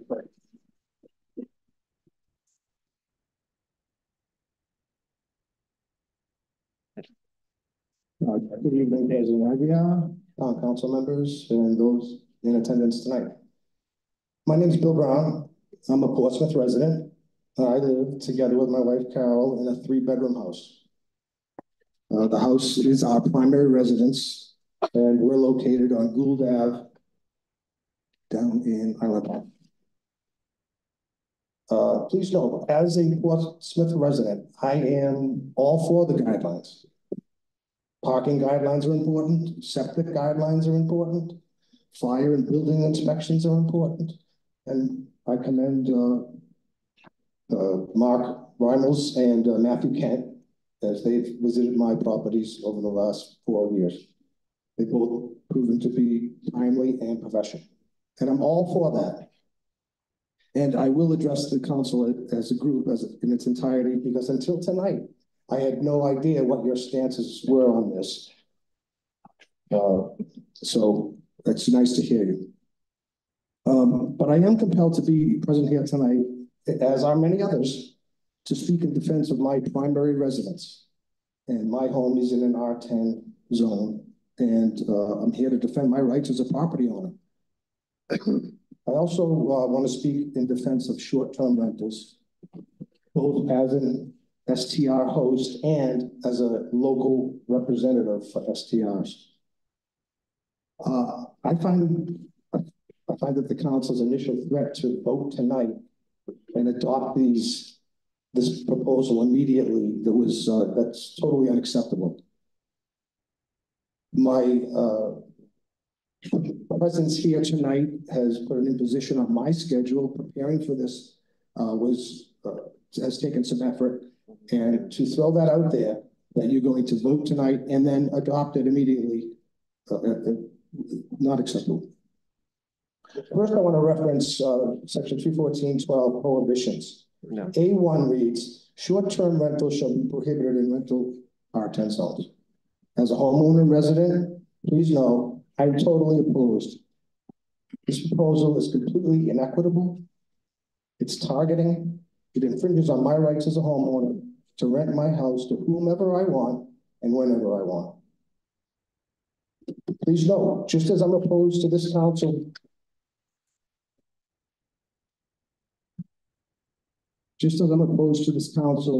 proposing that I cannot rent my house, I will be equally opposed to this council should you ever tell me I have to rent my house, say to alleviate Rhode Island's housing crisis, or to be part of Portsmouth's safe and affordable housing. Here are some facts. The housing stock numbers for Rhode Island are over 486,000. Rhode Island's short-term rentals number approximately 5,000. 5,000 STRs equates to just over 1% of the total Rhode Island housing stock. Please understand, the reference 5,000 STRs include rooms in a home, apartments, hotel rooms, timeshares, bed and breakfast inns, and entire homes. If factoring only entire home STRs, that is, entire homes that are used as short-term rentals, less than 1% of the entire Rhode Island stock of homes are used as STRs. Again, less than 1%. So whether 30 different couples rent my property as a short-term rental in the course of a year, or one couple rents my property for an entire year, that property is spoken for. So to anyone on the committee, the council, or in attendance, to say that STRs are the reason for the state's housing deficit, they're merely uttering unsupported and false information. I'd like to reference Forbes article. The article is the Airbnb effect on housing and rent. And their summary reads, it's brief. Whilst it's easy to slate Airbnb as the cause of rising prices and lack of rental stock in popular cities, one can't help but wonder if they weren't merely the backdoor escape for landlords that have been cornered into the lack of rental public, aren't merely, lighting is tough here, excuse me. Merely the backdoor escape for landlords that have been cornered into an impossible scenario with everything from scrap tenant fee bans to zero mortgage relief to a list of compliancy legislation so lengthy that it's nearly impossible to self-manage. It goes on to say, perhaps Airbnb is just the tip of the iceberg where an unforgiving approach to landlords and a lack of government capacity to deliver on their house building promises are the bulk of the problem. My second reference is to section 314, prohibitions. A6 reads, short-term rentals shall be prohibited in dwelling units that are subject to 2 or more violations of any municipal ordinance or state law or regulation in a 12-month period related to excessive noise, improper disposal of trash, disorderly conduct, parking, or any other nuisance behavior. To follow up on what Attorney Resnick just said, and others may think, this proposal is extremely punitive to property owners, STR hosts, and STR representatives. I know of no host who is accepting of violating behaviors. This proposal, as written, will leave hosts vulnerable to the ire of contentious neighbors and to anyone who may have a history of complaints of all sorts for various reasons. They are local complainers that make multiple complaints on the same day. And it may just be dependent on her or his or them or they or their mood. It's questionable. What is a violation? And I speak strongly on this matter because when I started in 2020, that is, July, had to defend my property. I got a call from a neighbor saying there's something going on in the street. I was there in 3 minutes, only to find my other neighbors in the street yelling at my guests. And if you look up complaints, you'll find them. And one reads, they're going in the house with suitcases and masks. That was the complaint. Well, come to find out, it was really the color of their suitcases that was the issue. And I was offended, and the neighbors who may speak tonight should be ashamed. We as hosts do not see our guests. That's part of it. I'm not sure of other platforms, but you don't see a person. You welcome them to your home, you prepare it as best you can, but until they book, you don't see who they are, and there's a reason for that. Now, I rely on these platforms to vet the guests, and they do, and I only accept guests that are vetted. They have their payment history, they have their guest history, they have their reviews, and if they don't meet certain criteria, they don't get to come to my property or the properties that I represent. So when you rely on a neighbor who may not like the fact that there are different couples at your place or the color of their suitcases. Mr. President, could you not, I mean, people have had complaints, I think legitimate. People have had complaints, I think legitimate, about activities in their neighborhood. I've gone down and seen some of them. I don't think there's any need to cast any aspersions on them if they did not fulfill your notion of what is the proper complaint. Okay, but don't castigate them. Okay, so then I should say we must be wary that 2 complaints in a year would be a limiting factor, as I had 3 complaints in the same week. So we've acknowledged that we're going to work on that. Okay, thank you very much. Oh. So again, Portsmouth's own records indicate 21 complaints in 3.5 years. But one thing is certain, if one drives around Portsmouth and you see unkempt yards, trash, unregistered vehicles, houses in need of a paint job, fences falling down, you can be sure those are not short-term renters.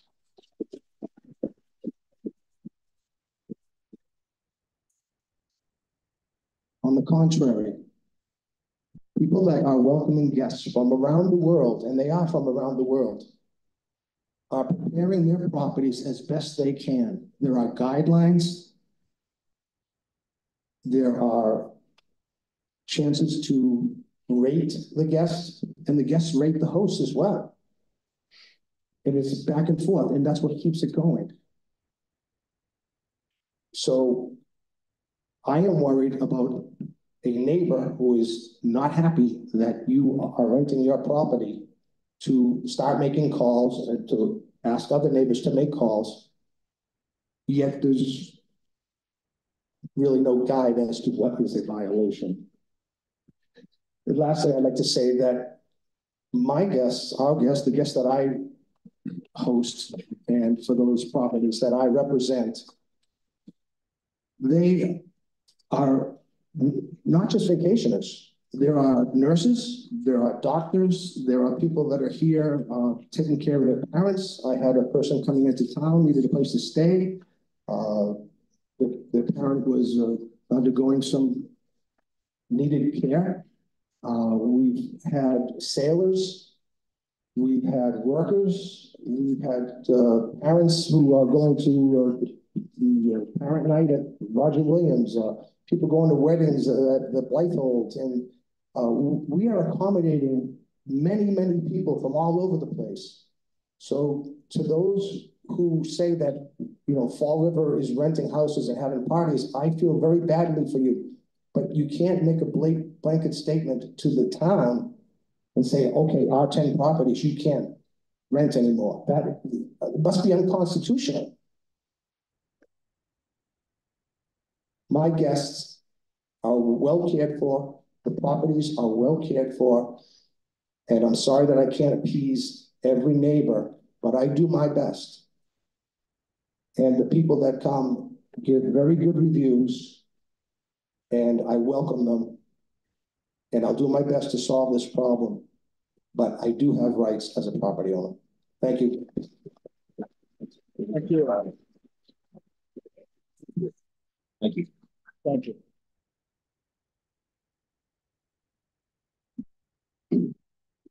Good evening. Bob Drake, 634 Park Avenue, Portsmouth, Rhode Island. This is going to be refreshing for the rest of you. My house is on Park Avenue. It's a commercial zone house with a water view, which I pay daily for. I pay a lot of taxes for, and you're killing me. You're driving me right out of this town. I'm your middle income taxpayer. I lived in this town for 65 years. I have ulterior motives for wanting to stay in this town. And I'm not selling my house to some developer. I'm gonna live in my house as long as I can. You're making it very hard for me to live there. By banning short-term rentals, you're devaluing my house by a lot of money. You've already devalued my house by a lot of money during the whole septic issue. And, you know, it's just, you know, there's no equity in my house. And I take care of my house as much as I can. I have a short-term rental on both sides of me. Originally, when I purchased my home, there were some issues, but I never filed a complaint. I talked to the homeowner. And what I believe is that you're right.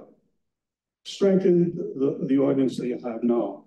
Violations, you know, 5 violations in a year, you do away with that permit, with that short-term rental permit. That's something that the owner is not paying attention to. 5, you know, I mean, he's got to be more responsible. He's got to let his tenants know not to disturb the neighbors. You know, that I have a right to enjoy my property. And I understand, you know, that it can get pretty wild sometimes. And whether not knowing what's a violation and what's not, drive up to the house. You know, when there's, you know, 14 people waiting naked in the backyard on my beach. You know? But, you know, I dealt with the homeowner, and the homeowners are not, Mr. Leary's gone. The guy who owned that house for 50 years, sold, and now a developer owns it, and he's renting it short-term rental. But I deal with him. And what I expect from this council is that, and it's the dog in the room. What is happening? How did the commercial property get put into this? How does that resolve the parking issue? How does that resolve the noise issue on Park Avenue? And that's a direct attack to Park Avenue. I don't know of any other commercial property in town that has houses right along, right there. I mean, who's gonna rent a vacation? Who's gonna rent a place with a view of the back of Clements Market or what?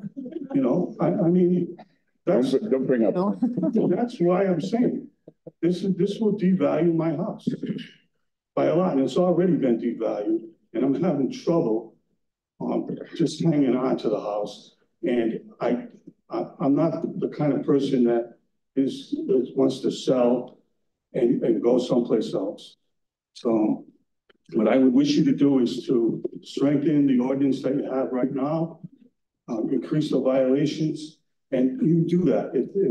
If there's more than 3, maybe that's kind of tough, but 3 in a week, you know, there's something wrong there.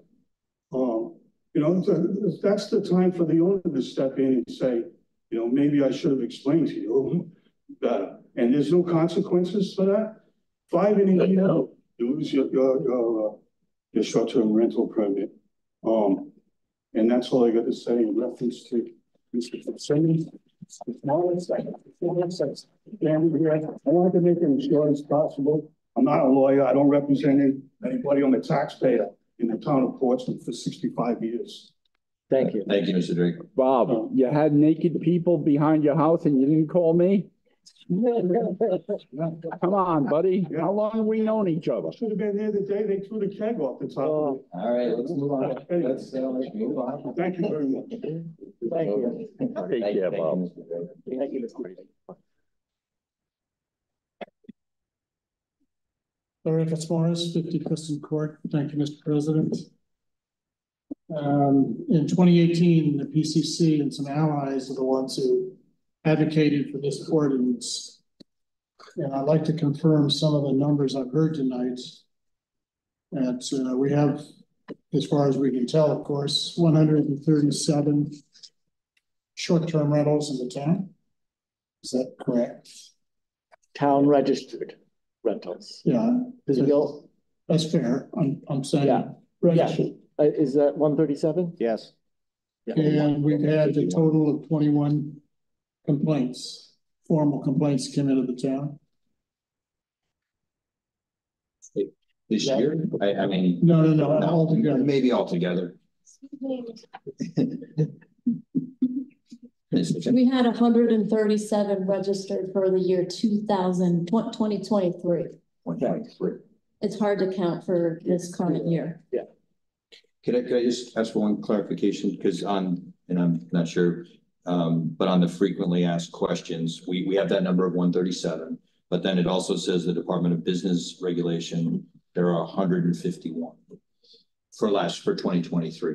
Just what, in case the question comes up, what's the? There is a difference, and you will see on the frequently asked questions that there are other communities that have a difference as well. There are short-term rental owners that will register with the state, but not with the municipality. I don't know why they do that, but there is the requirement to register with the state and with the municipality. Okay. They're in violation of our ordinance. Correct. Sweet. Okay. So that's a number. Fair enough. I don't mean to interrupt you. 21 is. The 14 total of 2023. Yeah. Correct. There's a full list of frequently asked questions that cover that. Yeah. On the front page of the top website.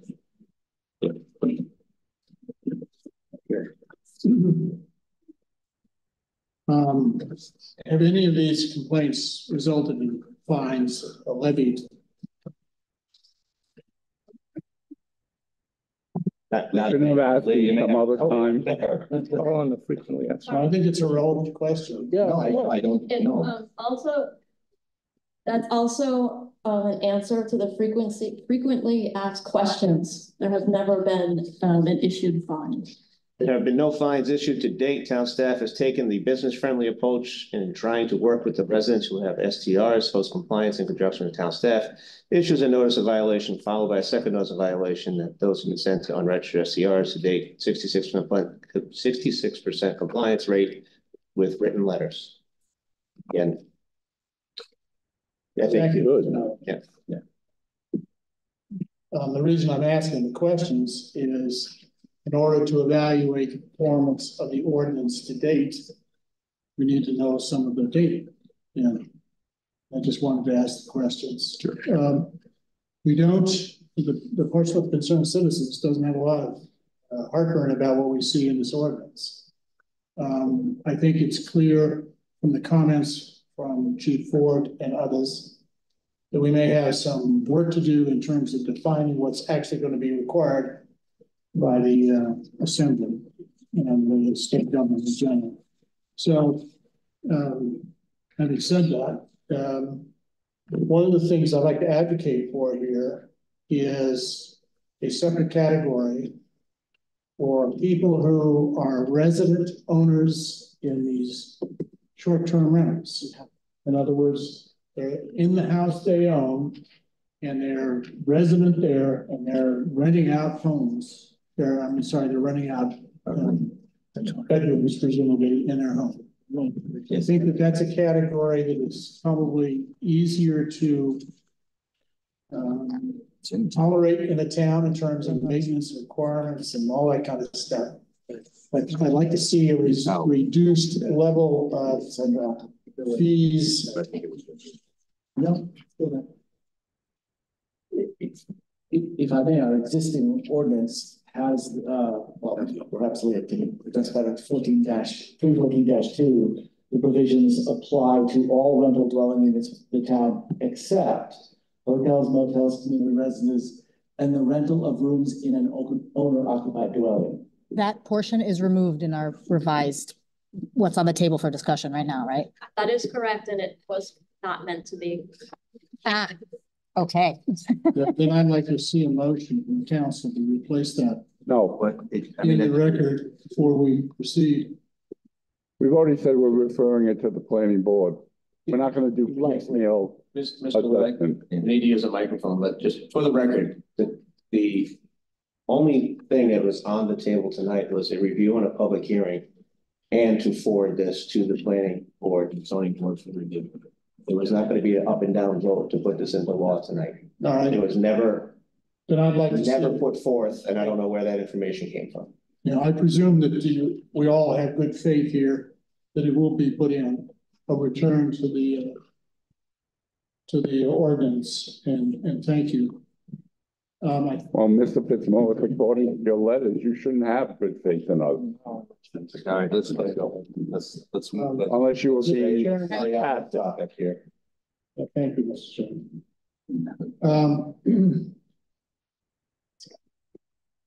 One of the other things I noticed in here was I know Mr. Resnick has addressed this, at least as far as I could tell from the legal talk. The grandfathering of the R10 and presumably other things. I couldn't find any grandfather clause in this thing. I think that if I can't find it, and most people are looking at the ordinance, I can find it either. It's not there. So I would suggest that it be clearly indicated in the ordinance. And if you have any questions, I'll be happy to answer them. That's it for me. Thank you. Thank you, Mr. Fitzmaurice. Hello, Council. Jason Bacasa. I raise this? Yes. I think it's a tilt. Tilt it. There we go. Very complicated. Thank you. We got high tech.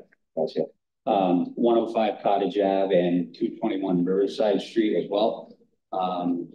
First off, I appreciate the dialogue tonight. I'm happy with what I've heard so far. I purchased 105 Cottage Ave a few years back. It was on the market for a while, and we bought it. We spent many thousands of dollars fixing it up. I then purchased 221 Riverside Street, which was abandoned for about 12 years. It had, possums living in it. And we knocked down that house and we rebuilt a beautiful water view property there, which, by the way, I pay boatloads of taxes happily. But I lost my train of thought a little bit. But basically, I just wanted to touch on a couple of things that were said tonight.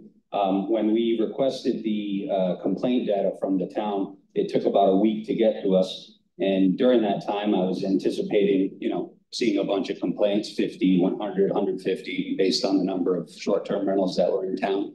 And when I received it, I was shocked, just like everybody else was, to see that there were barely any complaints. Granted, I grant that some people may not have complained, but that's the facts that we were given. And one thing that I noticed was that there was only a total of 8 complaints in the R10 zone over the last 4 years. So if you actually think about that, banning the short-term rentals in the R10 zone, if that would have taken place, 4 or 5 years ago, would have only spared the town a total of 8 complaints. So I think that's something to really take note of. The other thing that was mentioned earlier by Leah was the transferring of the short-term rental grandfather right upon sale.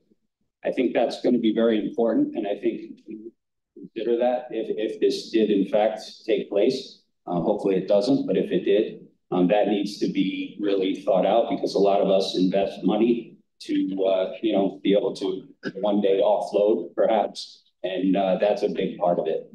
So what else? I think that's pretty much. Oh, and someone else had mentioned about bitter neighbors who may have disliking towards STRs. I think that's a big issue, and having a two violation max would be difficult, because you could get somebody who's very bitter towards a property, And like, I think it was Bill or Bob said, you could have a few calls in one day, which are, you know, not justified. So there needs to be some real thought in that. And we need to make sure that it's not, you know, in spite of the property. Because just for the record on that. Yeah. Somebody calling in and lodging a complaint does not make it a violation. And it has to be specific to the law. Said violation. Yeah, I know. Should have meant call it. I understand. I just want to make people aware that, you know, just because my friend Mr. Gleason has a big party and I call and turn him in, doesn't mean it's going to be a violation. It just, you know, it's a complaint. So just because you might have that neighbor who calls in a couple of times, if it doesn't rise to the level of violation, it's not, hey, Mrs. Jones called twice, that's it, I'm done, I can't rent it next weekend. Gotcha. And it's not a violation just because he's on the council. That's pretty much all I got. Everyone's touched on everything else, so thank you. Thank you.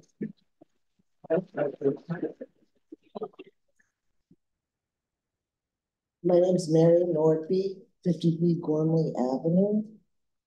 I don't have a short-term rental and I don't plan to, but I want the option if I choose to in the future.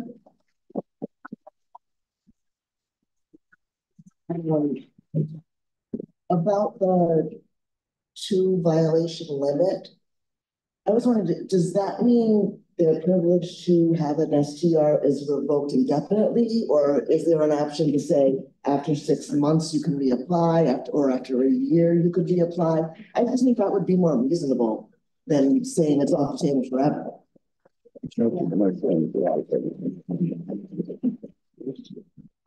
Just getting back to the abandonment, Mr. Resnick indicated that you normally have to have a very affirmative showing that you've abandoned what was a grandfather use. That is, you had historically the right.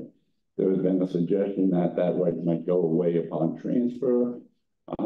The abandonment might be that actually you use it as your principal place of residence for 3 months. Mr. Resnick, I think, and other people were very correct. We probably have to look at that language, tighten it up, so a person would know exactly what was happening in terms of jeopardizing their use as a short-term rental. Well, I wasn't thinking of abandonment. I was thinking if there were actual violations. So if I get 2 violations within a year, does that mean I can never, ever again have an STR? No. Unless you're non-conforming. Under current, even notwithstanding the proposed changes, a revocation of the short-term rental, if it's adjudicated by the municipal courts, you have to get all the way to that process of more than actually 3 or more in have occurred in the same property within a 12-month period.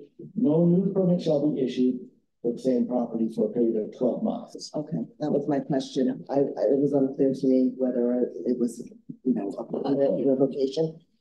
My other thought was a previous speaker had said that there was a short-term rental that he knew had no complaints.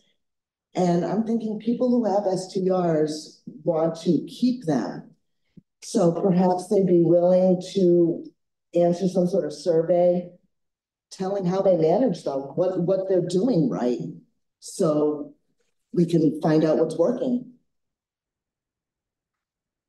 Thank you. That's all I have to say. Thank you.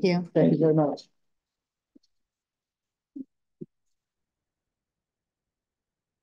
Council, my name is Jacob Sargent. I'm 39 Warkham. When I bought my family's home in Common Fence Point, I planned on the short-term rental being a possibility in the future. Moved from Newport, which was way too restrictive. I'm a young man.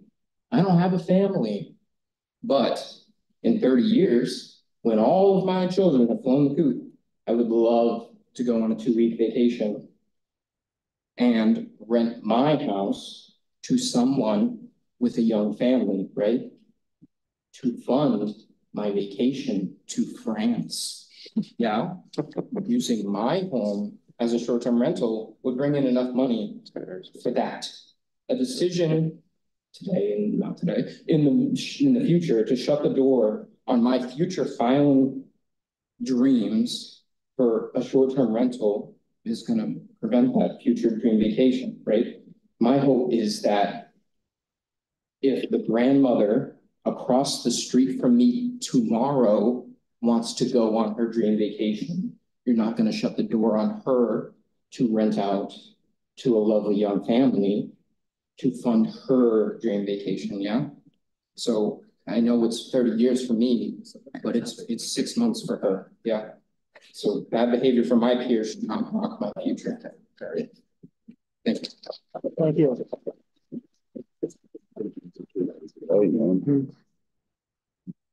Good evening, everyone. Ariella Herzog, 83 Power Street.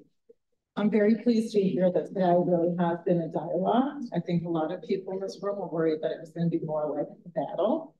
And it has not been. I think everybody come to the table with an open mind, understanding that there are problems to address, but that there are solutions that don't involve outright bans. Outright bans in this situation do not really address the problems, because you may have some bad actors and they're going to keep their ability to be short-term rental because they have it today, right? So the ban doesn't address that issue. It's important to address that issue. I've spoken to a lot of other STR owners like myself. We're all coming from different points of view. Some people short-term rent because they can't afford their mortgage otherwise. They would have to pick up their child and move to another town that doesn't have a great school system if they put an STR. It could be that somebody's retiring. They need a supplemental income. Otherwise, they too would be forced to go to another town if they don't want to live there. There's a lot of different reasons to this, and it's not just some hedge fund in New York City taking over Island Park. There's no data that shows that to be true. So whatever people are hearing about that is a myth.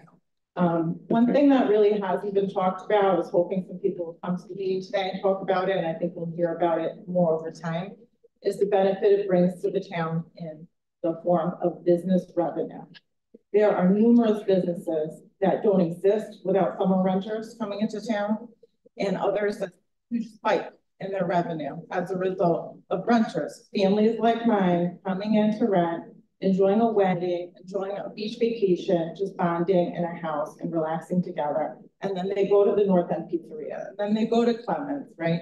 They go also to local spots because Portsmouth is a little bit farther from Newport. They're not going to go to downtown Newport for an ice cream. They're going to ask me for recommendation where to go locally, right? So let's not forget how that puts money in the town's pockets, how that keeps the schools free, how that keeps the roads paved, right? I think people aren't talking about that, and that's a big part of the equation. And that's your job to balance all of those interests and all the things that the town needs.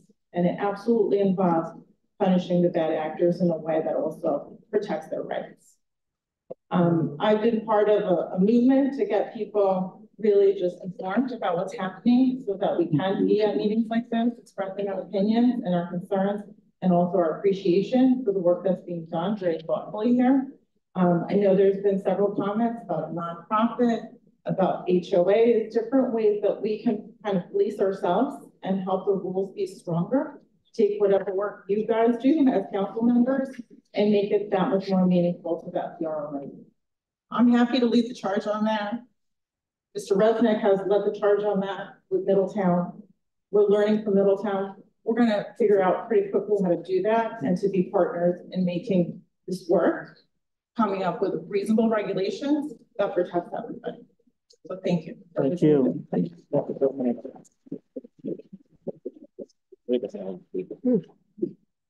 My name is Jim Moore. I live at 217 Indian Avenue, and I was privileged to be a member of the first ad hoc committee that the council created in February of 2018 to come up with recommendations for the short-term rental agreements. At the time, I thought, frankly, that it could be a little tougher in terms of the violation of fines and so forth, but it was a good place to start. And I think the council's view was that over time we would learn about this industry and be better prepared, if necessary, to modify that document. And so we're back 5 years later, almost exactly. And I would say I'm not a short-term rental owner. I'm not a short-term rental business person. I think it's clear that while most of the people talking here tonight talk about short-term rentals as being something supporting an individual investor. The truth is, most of the short-term rentals, at least on this island, and I think if you look for a house for Portsmouth, the platforms will show you houses in Newport, Middletown, Tiverton, and Portsmouth. And if you add all those together, you're looking at like 1,000 units. And there's a lot of confusion about that. I think a good example is in the newspaper about a week ago, Newport pointed out that they had something like 350 registered short-term rentals. The state has 550 houses in Newport. And the mayor of Newport said that he thought there were probably more than 700, since he assumes that about a third of the people renting are not registered at the state or the city, because they don't want to abide by the ordinance, or they want to pay the fees. When I was here in February, the number, by the way, of 25 short-term rentals was the town's number. I had spent a weekend putting together from VRBO, and I found 75. So just to correct the record, and I knew I was wrong about the 75, because I certainly had not found all of them. So we've gone from somewhere between 25 or 75 5 years ago to the town thinking it has 100, well, we have 137 registered. We have, the state of Rhode Island thinks we have 150. My guess is it's probably closer to 200, but that's just a guess. I have no real basis, substantive basis for that, other than the kind of wave of increase. And a third of those are in Island Park. So what we're watching in Island Park is a transformation of that community from people who live there with families or are retired there to a sort of residential zone owned by investors. Many of those investors are in this room tonight, because I know for a fact that a lot of people in Portland own houses in Island Park, but the majority of them, I suspect, do not. So I think the suggestions that were proposed in this sort of draft ordinance, I would generally agree with. I think they're headed in the right direction, because as a town, we're headed in a direction of 5 years from now, 300 or 400 short-term rentals. Why not? That's exactly that's the rate of that's been happening. I'll try to cut this off. I think the numbers that are for fees are fair. And the reason I think they're fair is if you look at the average cost of renting a house in this town, it's around $350, $400 a night. We're talking about a fine, which is one night's rental. The $200 fine, I think, is a joke. It's the cost of doing business. I could pay $200 a night at a $500 rental forever. The rules are very clear. Nobody's going to accidentally violate these and be proved in Superior Municipal Court that they violated them, right? So I think there ought to be a minimum fine. There ought to be $500. There ought to be at least one night's rental, which is what I said in 2018. And finally, I think the problem that the town will have is enforcement. The biggest loophole in the ordinance that we have today is the loophole that says if you live there, then you don't have to register. I know of a number of cases where people have alleged they live there. They don't live there, but they know the town has no enforcement capability of figuring out whether they do or not. Because what does it mean in modern America? They live there. They live in Florida 6 months of the year. They're on vacation. It's very hard. And the police in this town are not in the sort of role of, as detectives, trying to figure out whether someone's allegation that they actually live there and only rent out rooms is true or not. So I do think it's important that everyone has to register, so that loophole is at least closed. But the idea that we are having a short-term rental universe full of folks that live there and are renting out a room is completely false. It's renting out houses. It's businesses. You can decide if that's a good business and that's the way you want to run the future, but that's really what we're dealing with.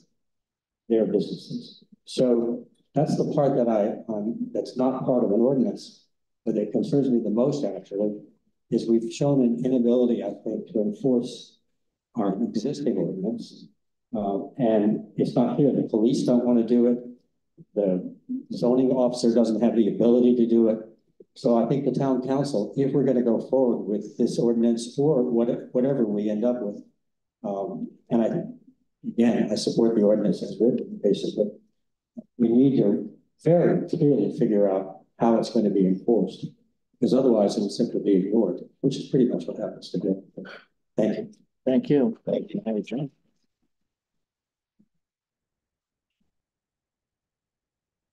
Hello, TJ Sacramento, 295 Daniel Ave, Prudence Island. I have to take the ferry to get here, but I'm staying over on my fence because another SCR, I guess. People having a hard time hearing you. If you could put the mic straight. Yeah. A couple of things I want to bring up. When you think about the number of STRs for this town, I think what you're really talking about is not necessarily the absolute number of STRs, but more of a concentration. Like you brought up Island Park as an example, very densely populated areas where they have narrow streets. If there are lots of them, that's likely to cause problems. So maybe you want to address that aspect of that in your ordinance. And also, STR contributing to housing affordability crisis. I personally have long-terms, mid-terms, short-terms, many of them go up and down each day. I price mine with working family in mind. As a matter of fact, my renters, my long-term renters are policemen, teachers, working retail jobs, and so forth. So not all short-term renters owners are actually. Mr. President, should I? Yes. Just a point of order. We have a hard stop at 10 o'clock, and you're doing a wonderful job, okay? But we are going to try to stop this. Okay, let me just go through my quick list. All right. So just to make a point. And also on Prudence Island, everything is outside. So if you abandon that, there are about 10 STRs that I know are listed right. That will basically complete ban of STR on Prudence Island. And then also another point I'd like to make is that for one STR that we rent out, there are about 3 to 5 people that we actually support. People who do the laundry, people who cut lawns, people who actually do maintenance on the house. So that's the job that they're going to do. Okay. Also, in terms of the fines and so forth, for let's say noise violations, I'd like to actually have some type of fair hearing process to be able to appeal if that's actually not even. And also, I personally have wondered myself, Vrbo and Airbnb charged lodging tax. I have no idea what that goes.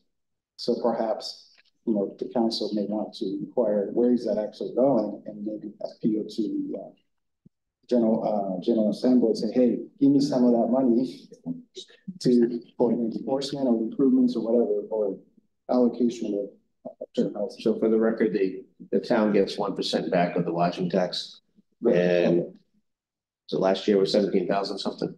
Yes. But that's through the state, not through. Correct. Right. That's just. It's a pass through, goes to the state gives it back to the town. Okay. But you're getting something out of it. Yes. So But not from the Airbnb or that corporation. Did we get it? No, they charge it, and they give it to the state, and the state let gives me it to just us. clarify.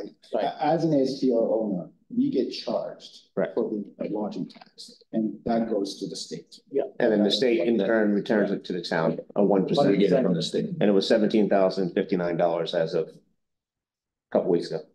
Okay, great. Another point, there is another class of STR operators called rental arbitrage. So let's say I own a long-term rental house, single family rental. Somebody will lease that place, then in turn flip it or rent it as a short-term rental. So I, as a property owner, is only dealing with the rental arbitrage. They're the ones who are actually renting the short-term rental. So you have to be very clear who's in charge, who's running it, who should be contacted, and so forth. Because if I actually get a phone call to the arbiter, then I wouldn't know what to do with it, because I'm not in charge of them. They are the one that will actually sign the lease. They're the one that's responsible. Then they're your property manager. Right. Yeah. So it should be recorded that they're the person to be contacted, not you. Right. So you're having somebody manage the property. And having a clear, It's in there. communication, who should be contacted if there's any sort of party going. It's in the ordinance. It's already in the ordinance that exists. Yeah, I know it. Thank you very much. You got two people behind you and we're running right onto the hard deadline. Insurance. All right. Okay. I've already called a couple of the commercial insurance firms. Sir, I think we've already covered we've already covered the insurance and whether or not, I think the attorney did a very good job of questioning the. Yeah, I was actually denied the coverage, just letting you know. That's just a solid example. Okay, thank you. Thank you. Thank you. Thank you. Thank you very much. I mean, we have at least two more folks here and it's about 9. I'll be looking to split quick, okay? I appreciate that. Just, I want to give you the opportunity. Thanks everyone for being here tonight. My name is Diana Perry, 16 Cedar Ave. I'm also speaking on behalf of my mother over there. We've had the property there for 26 years now. We've had it for family members, we've had it for long-term rentals, and now we do short-term rentals. And that was the decision we made when our long-term rentals see if they just trashed the property and we had no right to go out there and fix anything and left trash everywhere, burned fires in the yard, everything else. So we decided to do short-term rental, and it's been fantastic having the property out there because for all these years, we had the right to do whatever we wanted to with our own property. And as we should continue to do so.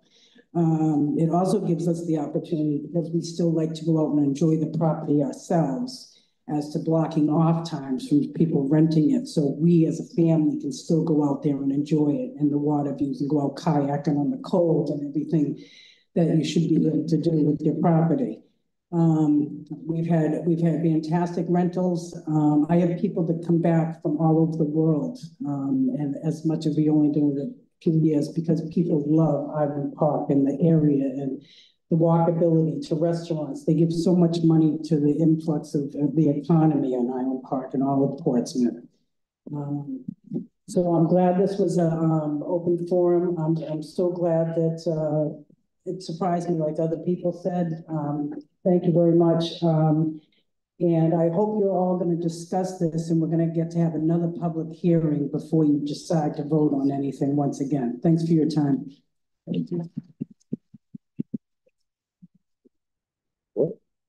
if I use my flashlight here, excuse me 1 second. I'm Emily Edwards, and I'm from 076 John Oldham Road on Prudence Island. And my husband and I have owned this house for several years. Thank you. And now that we're retired, we're using this, we're blocking off days for ourselves, but we're also using this Airbnb as a supplement so we can keep this property, so that we can keep it for our family and for our grandchildren. And so it's very important to us. What I don't understand, and I just have a question, is I don't understand why short-term rentals are being targeted.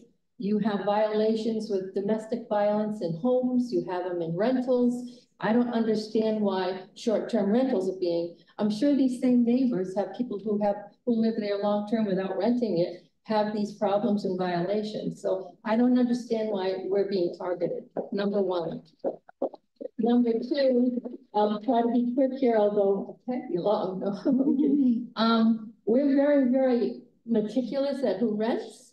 And we even have a camera on our garage. Oh, well, it's a shed next. When people come in, we want to count the number of people that come in.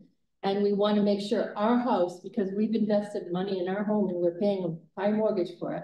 We want to make sure that people are taking care of it. We want to make sure that the people that are coming in are people who are going to take care of it. So I just want to say that we are very conscientious. I think you may have people who are not conscientious, who are renting their places. And what we need to do is help them learn to be conscientious. And I hope that we have common sense with this. This is not to just all of a sudden put the hammer down on all of us because there's a few bad boys. And I mean, you're not gonna stop people from owning a home because they have guests over that have a party and have a violation. You're not gonna stop renters who are renting long-term. You're not gonna stop them from renting that house because there's violations. And I just don't think we should be targeted ourselves this way. The other thing is, let's see, just let me get my notes. I just hope also, I really appreciate the safetiness that the police, the fire chief has, but I also think we need common sense.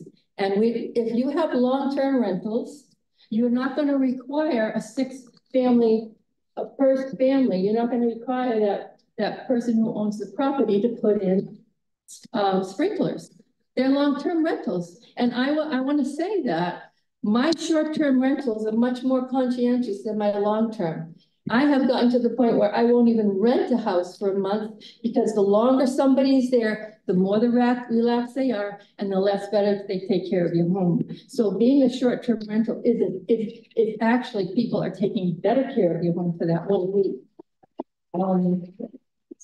And also, please don't compare the problems that are in cities like San Diego and Los Angeles and the planning board not to use those as comparisons because it's nothing like that. Yes, these big cities have problems, but I do know that because of the rules that we have, and I appreciate the rules that we have with the Airbnb and we enforce them, is that with these rules, we can say you can only have 2 cars. You can only have 1 car. And you know, if you break this fine, you're not allowed to stay in our house for that week. And you know what happens to those people who have to be removed?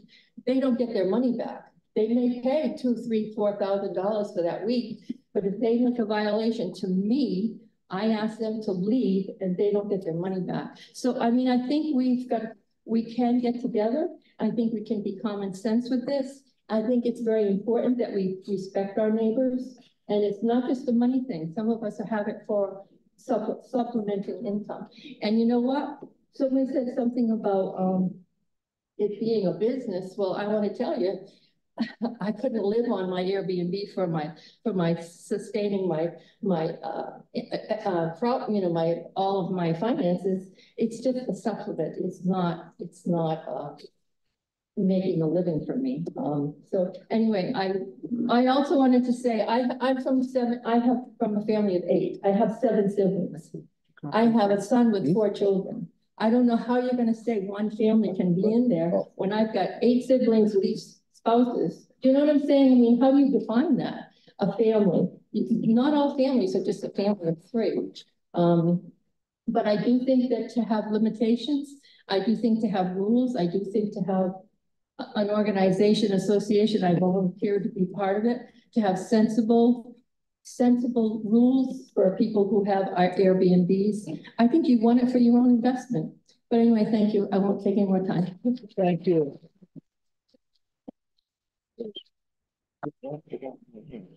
Hi, my name is Chris Souza. My address is 708 Mitchell's Lane, Middletown, Rhode Island. I just wanted to pass along something to the chief.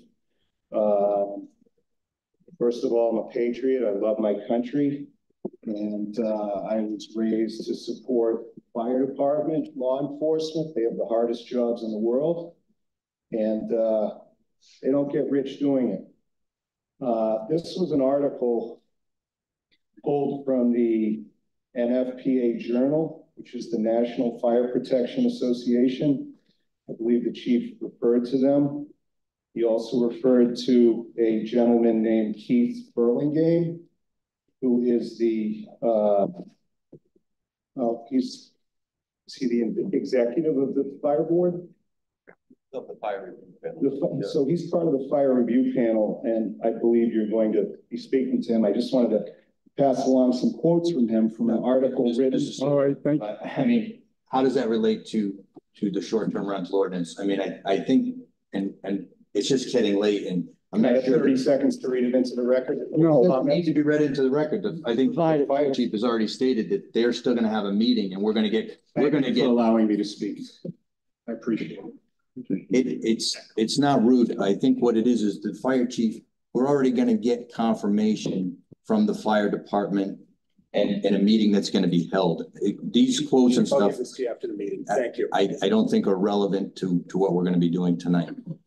Thank you. I don't know how relevant they are. I think the chief has it under control.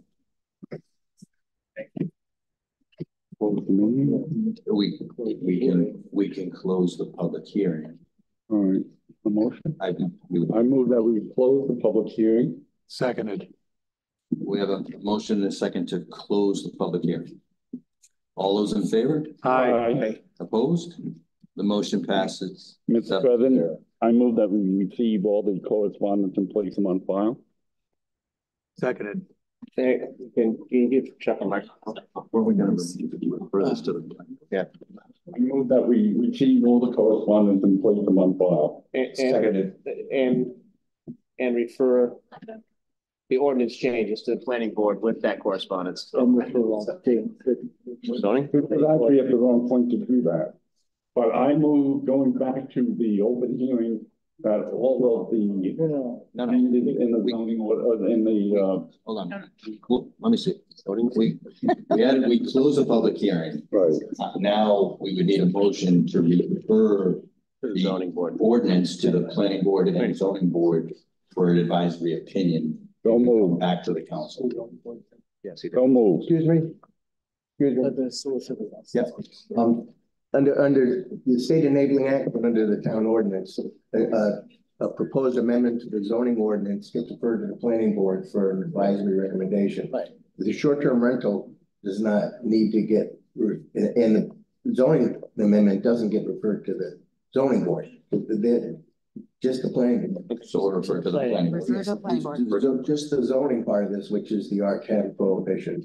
The short-term rental amendments, I don't need to get referred, and I think the planning department is fully capable of dealing with that.